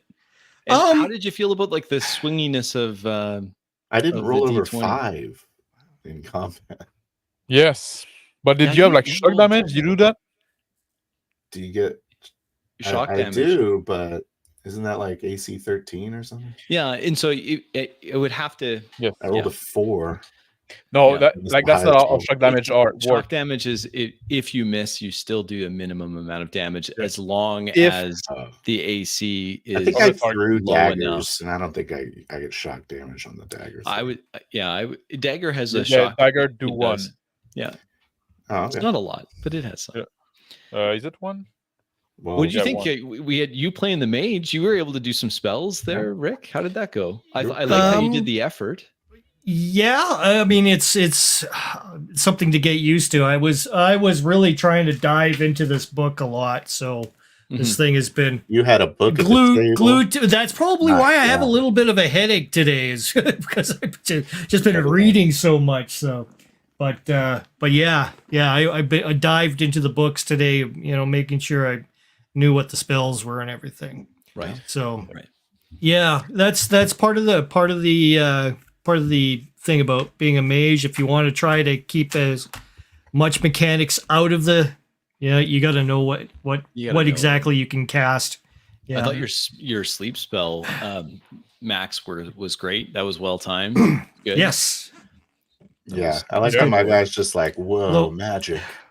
Yeah. It's Yeah, fun. I You know, like that too. That was if good. it had gone a different way, if we had kept our horses together, I would have probably had cast that the spell that for raising the lizard up. I would have cast it on our mounts, and we would have been flying there pretty much. Flying So. over the lizard. That was cool. I like that part too. But Like, it you use was the an feathers idea. to- Yeah, and I was like, yeah. That was cool. that was pretty cool. And then you Yeah. drop the dinosaur, the T-Rex falls Oh on yes, the guy and just Yeah, I need Rick, to have you- that happen. You used magic really well. Good Yeah, job, Rick. that was good. Yeah. That was good. I think I think Me it's too, interesting man. also because like we like kind of like mid-level, like level 5, and this game Yes. goes level 10, right? So we're like Yeah. somewhat powerful, and I think that come out true, right? It did. Yeah. Oh, You for definitely sure. That felt was more powerful. powerful. I think that like I didn't do much, like I didn't miss, like I did one attack and I rolled really well. Yeah, you Yeah. did. But I because that's something I was curious about, like seeing with this OSR, like because like I criticized like the system swinginess because just like a D20 and you had like very little modifier, Mhm. but the shock damage is kind of like what is supposed to mitigate the swinginess, right? Mhm. So auto hits, auto damage. Yes. Auto damage. Yeah. But like it's weirdly explained in the rule, and Yeah, it's yeah. like it the whole is a little system bit. is kind of weird in itself, and Mhm. Phil didn't even get it quite right. Just like he should have done shock damage probably. Mhm. I think Uh, one time, or well, I guess every time. Well, it depends. Like if the people that you try to hit had like 13 or less AC, you would have done the shock damage, right? So am I yeah. thinking of this? So just to I guess that's explain, It's not linked to your role at all. Mhm. Okay. So just looking at some of the things that were going on. So at the beginning of the game, when you arrive in, this is in Phil's home, like your home tribe or clan or what Yeah. have you. Our nomadic And- campsite. And we had decided beforehand that we were going to start there. And then as you're having this great interaction in the tent, and I liked how you were creating the tent there and the water pipe or whatever it is, the hookah, and then I thought it would be interesting if I have the agents of the Sultan show up to try to seed that. And I was, well, I wonder if they're going to fight these guys or they're just going to talk to them or what's going to happen. And then that was really just to get a chance for Phil to explain, Yeah, it was or weird. anyone to explain. Oh yeah, the Sultan, he's after this, the conscription thing with the thing, and you're angry at that, and you throw a dagger at it and miss terribly. But I should have shock damaged the document. should have shock damaged the the document. It would have still It would have been fine. It would have been fine. So there was that, and then the idea with the slaving bandits, the different groups of Anakim. So there was the orc, they're kind of like orcs, whatever. There was the ones that you first ran into, and then there was the others, which, of course, Rick, you just nuked the one guy. Oh, well, of course. Which was I great. have to make the statement, you That was know. pretty awesome. Yeah, Don't that was mess pretty with awesome. us. And then the Every other time ones, you and- used magic, it was awesome. so a little bit about this, because this might strike people as odd. I put these in specifically for Phil because he had said he wanted them riding like these desert goblins on velociraptor type And I things. specifically said I want floating knives. Well, the floating Over knife the- is just a bonus. You get that for Yeah. free. But the That's my knife. but I I threw thought that these were kind of cool, and so this was something that Phil had said in our session 0. So I'm like, you know what, let's do that. And then there was one that was bigger, and so Yeah. that's where that came from. But that was kind of an interesting thing. The deep was an interesting. I didn't know you were going to do that, Phil, and I totally approve. I thought that was great, getting that aspect in. So Yeah. it was good. I would have I stretched thought- that I out, th- to be honest. I would yeah. have like stayed in the deep a little longer, have more tunnel and stuff like that, like make it a little more Mhm. like, Explore it intrinsic. more. Yeah. Yeah, do a little We more were like here a for like dungeon half the crawl. game. Mhm. Maybe not half, Well, but a third. Could have of the been game. more than one session. We could have like finished in the deep. It's definitely more than one. Well, this So would be more than well, one. so- we Avoid. that was the other thing I thought. Well, we could leave it a little open-ended just in Yeah. case we do want to come back to it, and I if do so, want to. great. Then we can see what happens. I liked your character. For those that are still with us, Max's character had a cat, like a familiar, the spirit familiar. It's actually Yeah. a spirit, but it looks like a cat, and it behaves like a cat. And I'm in charge of the cat. I'm sick of that So- sassy cat. And the cat's all sassed, and yeah. That's what. Yeah, and he's being lazy. Like Yeah. the cat can fly technically. But it's- Did any of you guys read any of the crafting stuff that was in there? Because that kind of intrigued me, and I was like, okay, I need to have something with me that I can, that I've crafted kind of idea. So I delved into that a little bit. I thought that it was was pretty great. pretty What'd you interesting. craft? I thought you guys did Um, great. You were good, and you were good passing the turn to one another, which I Yeah. thought was really good.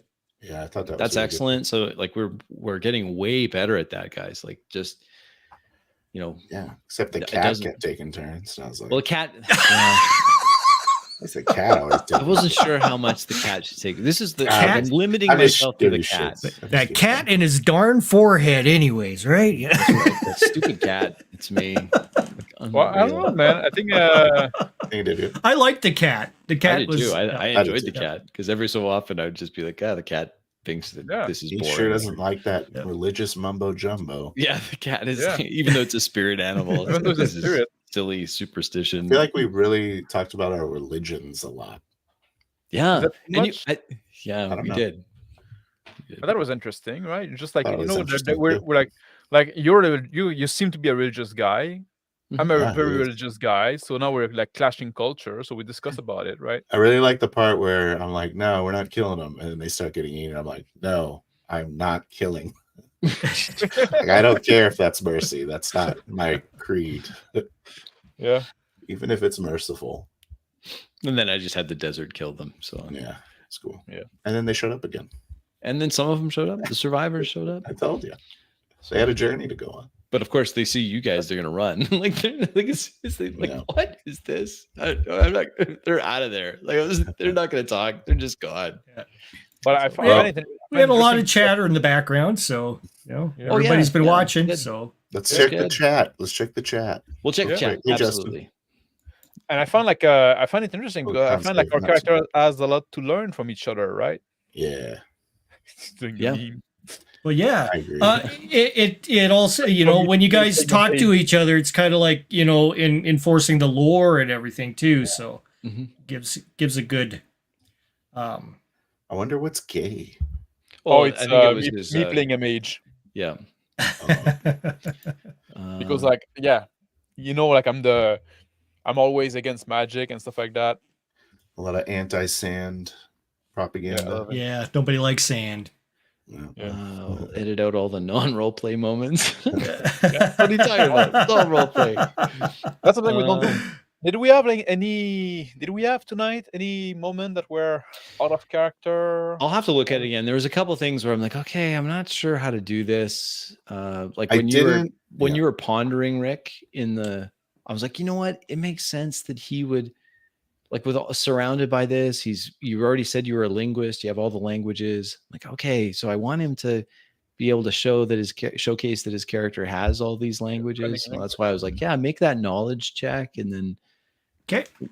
trying to do these knowledge checks, which can be a little tricky. I in thought the you did. 4D I wanted to stuff. say that. I thought you did that knowledge check really good because you described like the end of the research really well. You weren't doing any kind of second person stuff, which is really, in my opinion, that's hard to do with the lore stuff, It Yes. is hard. Yeah. research. So I thought you did a great job. Well, thank you. I appreciate it. That's very kind. Everyone did really good, actually. And What the? I know it was.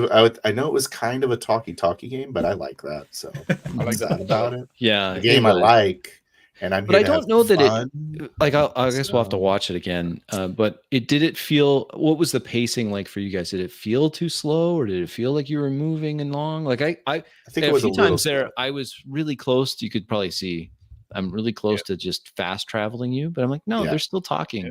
And No, if I they're think- still talking, I'm not going to fast travel them. As soon be as honest, they, I thought it was kind of slow, but not too slow because Yeah. I found it was interesting because we had like character moment. Like it wasn't just like talking about the weather. We're talking about like our belief and like culture and Yeah. stuff like that. Like there's this whole like it's the first session of this new campaign. Mhm. So I think this There that last this one was a very important thing, and yeah, it's It is intriguing important. because Yeah. it is a lot more involving the players instead of what you normally see. So and you have Yeah, to trust your players. Because Yeah. if It you was- can't yeah. trust your players, then there's no way you can do this. Like it's just, it would fall apart so quickly. But yeah, You have to there trust was the player and a be able lot of to- like, there's a lot of lore moments where Rick was like, "Do you know about this thing? Do you know about this thing?" And I'm like, "I don't think my guy does know anything about any of this stuff." So yeah, that was I, great. I didn't. Yep. I don't know if you would have wanted me to like say, "Oh yeah, Pillar of Iron."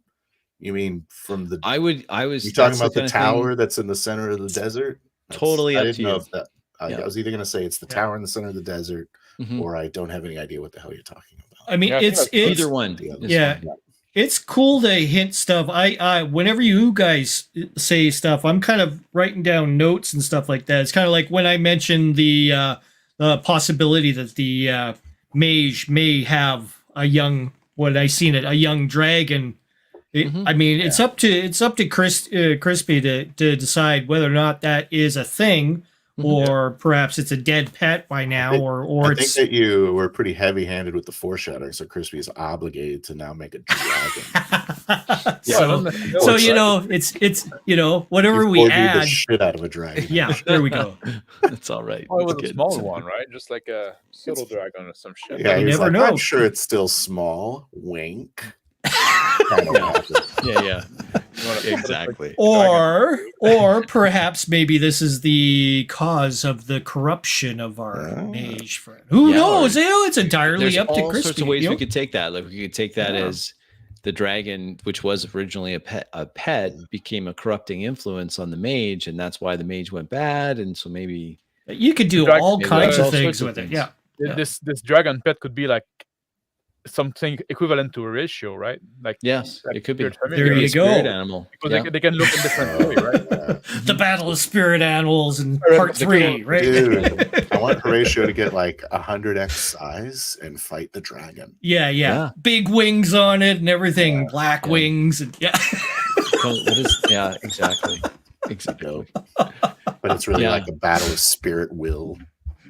Yeah, exactly. Yeah. God. There's a But comment here. there's one other thing I wanted to say. Yeah, go for it. That I feel like you were at points trying to speed up the game. Yeah, and I then, was. at one but it point. was like in the middle of me and Max like having a conversation, and Max was like, "I'm not actually done talking." Yeah. Yeah. So I it agree with wasn't that. really you slowing it down. It was like Yeah. kind of Max and me slowing it down. Yep. Yeah, And that's fine. Like, I I mean, agree with that. Like, that's- I think like I don't mind the slower pace. I'm like I don't feeling mind that. it Like, either. I like if it. there's like interesting talking, if we just like I agree. shooting shit and saying nothing, but now like there's some world building, there's some character moments, stuff like that. We're getting Yeah. to know each other. There's a relation that's been developing. For me, that's interesting. That's a big part of the thing. Yeah. We're still in character. We're Shows just the like- personality. I don't know how too, good right? it is to watch, but I enjoyed playing it. Yeah, but we're not, Yeah, we're not well, doing and that that's for the no main end, thing, right? right? Yeah. If Yeah. you're enjoying playing it, and the personality of your character starting to make itself manifest, Yeah, and you're like, able to there's show sessions that. like that, right? Yeah. Yeah. Yeah, That's I the say, fun. That's the So fun. sometimes like I would say like establishing you don't have to rush those moments. We don't have to push forward, right? Yeah. Just, like, No. like No. when it just become like talking with nothing happening and just like Mhm. meaningless stuff being talked about, right? And just like little joke here and there, then it's time to push Yeah. thing around. But when there's Yeah. still like something building up, right? You can let those interesting conversation going on. I think Yeah. for a few lines. I don't think we're getting into a full pros and cons of both of our religions. And No, exactly. We're probably Comparing not. notes. And we wouldn't have that Should as just be like either, like, acting, because at some point, referring to it in events like we were doing. and at some point you said something like, "Oh, that's interesting. We should discuss that about that later." Mhm. Yeah. That's great. You know, we established something. There's some similarity. Yeah. Let's talk about that later, so we can pick on back on that conversation at a further Yeah. point, but we're not dragging it on like now, right? But I like Exactly. those conversations to happen through like as a flavoring of deeds. You know what I mean? Or like where we leave the bodies behind. It's like, well, that's what I do. Mm-hmm. I think I made a couple of system mistakes that I'll have to correct for next time. Mhm. I think I used morale. Yeah, I think I inverted the morale roll. I was using morale much like I'm used to it in DCC, and I think that the morale here is the opposite. I think you have to roll. I think to break morale, I think you roll above the morale. Oh, is that Number. what was happening? And so I was rolling, like when I rolled double ones, I'm like, yeah, okay, so that's failure. But now that I think about it, I think I'll have to look at it again. Oh, I think I may have. No, I think you're wrong. I think you need to roll. Wait. No, because having an iron roll is better. So yeah, you would need to roll under. Yeah, you're right. So I think I may have messed it up, but at any rate, it's the kind of thing that once we get more used to it, if we do stay with this system or what have you, then those kind of things are better to not fix in the game. It's better to look at that afterwards. And so there's maybe some system mastery that has to be picked up. But overall, I have to say, I think everyone played really well. And it worked out really good. I don't think I moved you around too much, and I think it was all right. Yeah, I think we should. Even though Max was drinking and I was pretty stoned, we should broadcast that little the last minute panic planning, the panic planning planning session. Probably drop a lot of like racial slurs or something. I don't know. I don't maybe some a bit edgy joke. Wait, you shouldn't say I'm that. not the judge for that. But I think I was still in pretty good behavior. I don't think anyone was. I think it was okay. Did I drink too much? No, I don't think so. No. You drank just enough to give us a little more flavor. Be interested in, because what had happened is that I felt so woefully inadequate and unprepared that I'm like, we gotta look at this again. And then we went much more in depth into the setting creation and what's going on. And to be honest, like for people that don't know what we're talking about, like yesterday we hang out on this, like not on stream because it wasn't live, but we recorded the session nonetheless, right? So we could like broadcast it, but we did a recording of us talking about the setting and stuff like that, and doing some world building. And I don't think we needed to do that, but it did came true a lot and during the session. It did. And it was a very fun exercise as well. Like, it's just like, just hanging out and talking about this world. We're getting the names for things. And I got a 7th kid on the way. Yeah, you did it. Like, you created that in the moment. Busy man. She's turning my wife into a pregnant lady. That was she's begging for a harem now. So I thought it was great. And like the thing with the son, and there's a conflict there that the Sultan's going to want him in the army, and you're. That's cool. When you were saying that, I was thinking it. I was like, you were thinking, oh yeah, on the same page. I bet they're going after the son, and then you're like, and then the wife said it. And I was like, oh, crispy. Yeah, you're all up in my head. That's great. No, man, I really like this. I really like this setting, this clash of culture and stuff like that. It's different, and even though like it's kind of like more like generic fantasy, just the fact that we bring it to the desert is a bit different than like what we see like normal European stuff. And we have a local with us, and I think we're doing a good job with expressing some culture. And they're not just people like we're not even a character are just like blank slate. They all have like their we feel like they have their belief and stuff like that. I really like that. Yes, it's very interesting. I agree. Sweet. Well, let's call it here, guys. But thank you everyone for watching, and thanks for everyone else that will catch it on the replay. Of course, if you're interested in trying this sort of play out where we're in character the entire time, then please reach out. We'd love to have more people try it out. We think it's a great experience, and those that give it an honest try, I think will agree it's quite enjoyable. A lot of people are trying it at their home games and telling us about it. They are, and that's how I started out, and I'm still doing that with my in-person group and having a great time with it. So, and also if you want to do your own like fucking like stream with trying the style and stuff like that, like let us know if you do that. Do it and let us know. Like make your own table and say, you know what, that's interesting. Let's try to do it. Try it out, and we can talk about it as well. Try it out. We'd love to hear how your experiences go, and we're gonna keep working at it, getting better as we go. I think, right, guys? That's the idea. Yeah. And if you want to talk about it as well, if you have questions and stuff like that, I got my stream on Friday now when I do it. I didn't do it last week, but that's sometime live, right? Tear off your skin. So when we can talk about that kind of stuff, if you have like I take question from the audience and stuff like that. And then sometimes I let people on the show. Not always. Depend. I need to know you a bit. But and I think I wanted to do a stream about like a magic. Because this is kind of like the point of this game, because we avoided magic a lot during our session. And now we say, you know what? Let's lean into it a bit, right? Now, like we have both two characters that can cast magic. So I think that's going to be something interesting that we should talk about, like using magic in 4D and stuff like that. Yeah. So I think that's I going gotta to be say, I love that was Yeah. one of my favorite parts of this session I was when agree. you were describing how your magic was working, and yeah, it like was really just good. without just saying like, oh, I cast this, right? Just like Mhm. trying to make it a little more in character and lean it, like, and weave it through like narrative stuff, right? Obviously. Yeah. Yeah. So I think maybe we can do a talk on Friday about that. But Potentially maybe a it's gonna be tweaker. something else. Sounds like Oh a yeah, plan. absolutely. We're gonna have to pull it apart and Yeah, and see a what tweak. worked and what didn't work, where we can Crispy likes to improve. do his on the sly, but maybe Yeah, we'll get him to do a live one. I'm such an elitist, aren't I? I know it's terrible. Yeah. Well, thank you very much for my excellent players. Please consider subscribing to 28mm RPG, Fill the Thrill, and Reactionary Principle Gaming with Max Boivin. My name is Crispy. You'll find me at Table Runner here on YouTube. We'll catch you on the next one. We're excited to do more of these. All right. Thanks, guys. We'll catch you later. Bye.